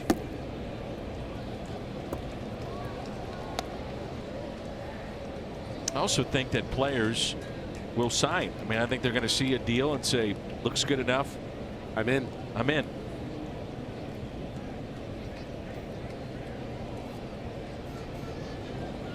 Wonder if you could get with Greg Holland and have an honest, open conversation about that. Do you think spring training is the reason why you had issues this year, or your lack of spring training? And a base hit out to left. And with all due respect to Greg Holland, even if he said no to that, I'd still think it would be true. I mean, it may be true in his mind because he has to mentally say, no, I can do it. And you can say that, but he clearly was not the pitcher that we've seen in the past. Didn't have enough under his belt, didn't have enough positive momentum going into his stint with the Cardinals, and of course we wish him well.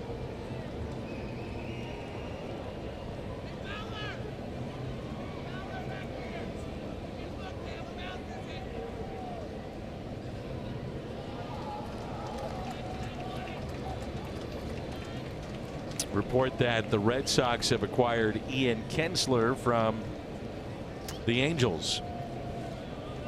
As McMahon picked up that base hit on a 3-0 pitch. Big names. Runners at first and second. Big names being thrown about. As a baseball fan, it makes it kind of fun. It does. And I think it, you know, to further your point, you were talking about, you know, some teams are completely out of it.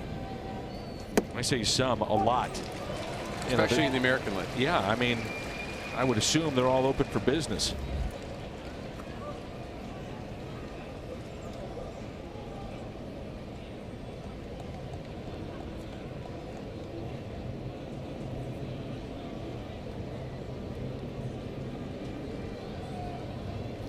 One ball and one strike.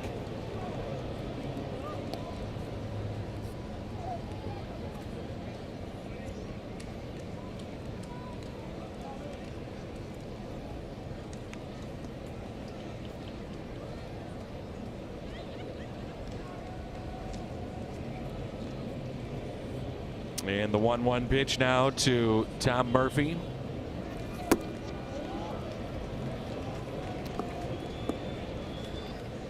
Two and one. So Hudson falling behind majority of the hitters he's seen thus far.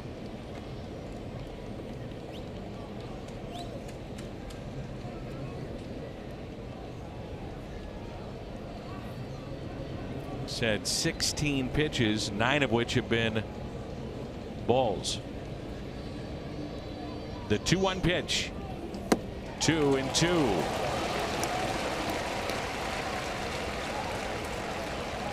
And one strike away from sending us tied to the bottom of the 10th.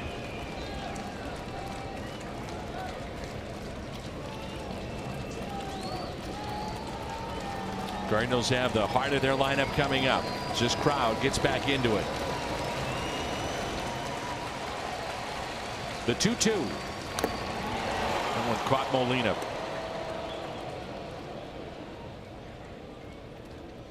So he took one off the mask, took one off the left toe, got hit in the back with a bat from the starting pitcher. Typical day's work behind the plate. And he'll be back in there tomorrow. Yeah. Makes me wonder about Carson Kelly at this trade deadline. I mean, you got a guy here that just doesn't come out of games. He plays every night, and he's got 2 more years left on his contract.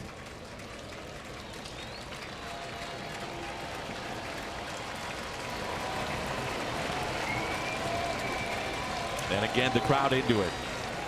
The 2-2 pitch to Tom Murphy. Struck him out. Molina limping towards the Cardinal dugout. Coming up for St. Louis, DeYoung, Ozuna, and Jerko.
Arenado, a big night, 2 for 5 with the grand slam. Carlos Martinez left with a injury, shoulder issue, and Matt Carpenter is 3 for 4. Intentionally walked, and the 2 runs that he brought in tied the game.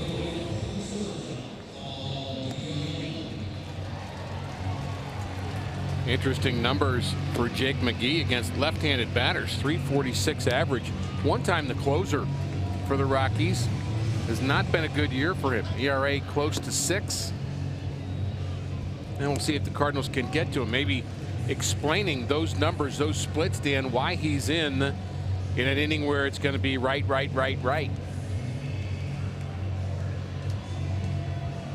that McGee to the Cardinals Hall of Famer Willie McGee. Just love seeing him at the ballpark. Oh, absolutely. Wearing that Cardinal uniform and doing it here at the big league level.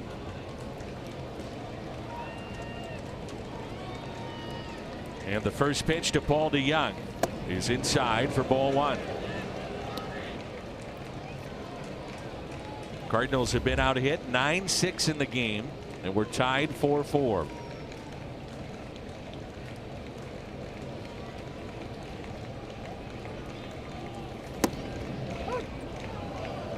Feels like the inning. It's the time, Dan. The time is right. I don't know who, I don't know how, but get ready. Are you ready? I'm ready. 1-2.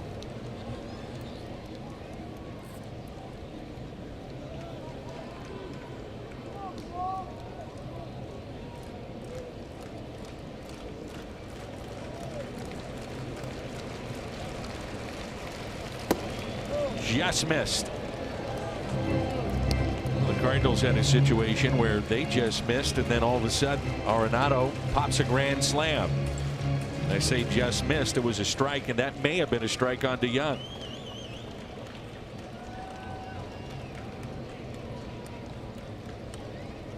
And the 2-2 pitch.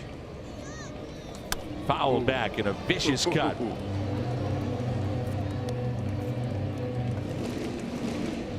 2-2.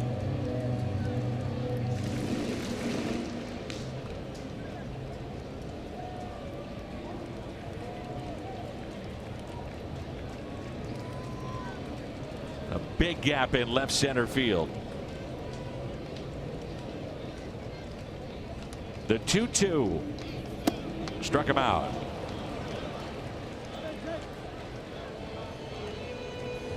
Marcell Ozuna with one out and nobody on.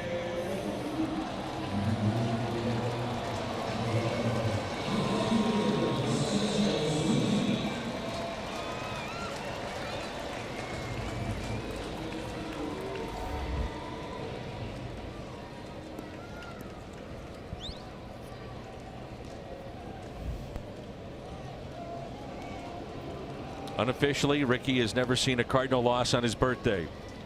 Not that I remember. Strike one on Ozuna.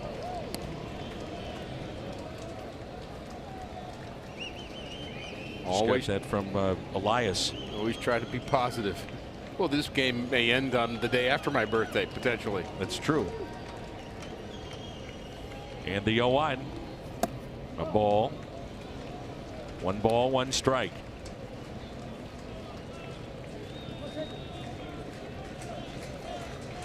You know, with a 4-game series, you're going to see each other's bullpen, but you're seeing a lot more than you would suspect in just the first game. Fly ball, left center, at the wall. It is gone. It's gone. Ozuna wins it. The Cardinals walk it off.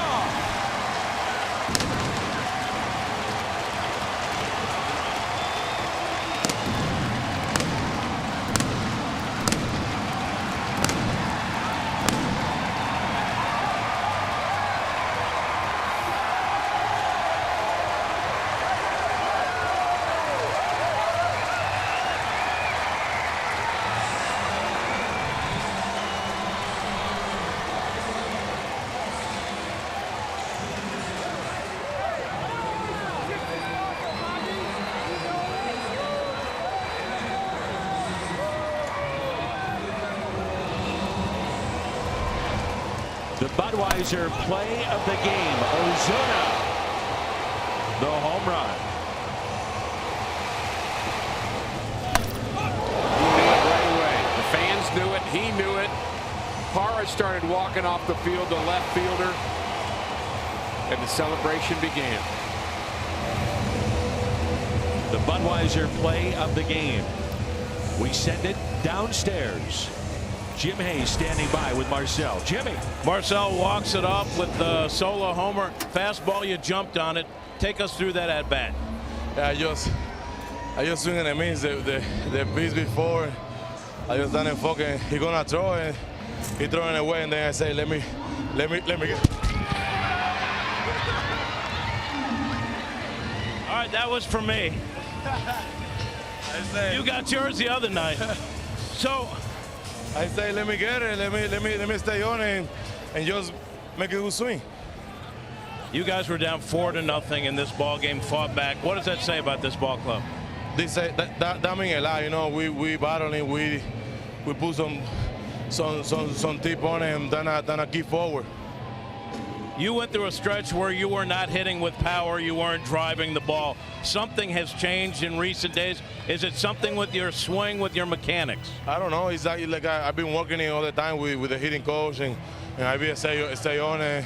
Then I find a way the success and on my offense. You're dry, I'm wet. Something's not right here. Thanks for the time. Thanks, I appreciate you. Great stuff, Jimmy. Thank you. Ricky still undefeated on his birthday, and there's a present for you. Love it. Terrific game. Nice win for the Cardinals against a surging Rockies team. Marcell Ozuna walks it off for the 8th time for the Cardinals this season. 5-4. Much more to come on the post-game show.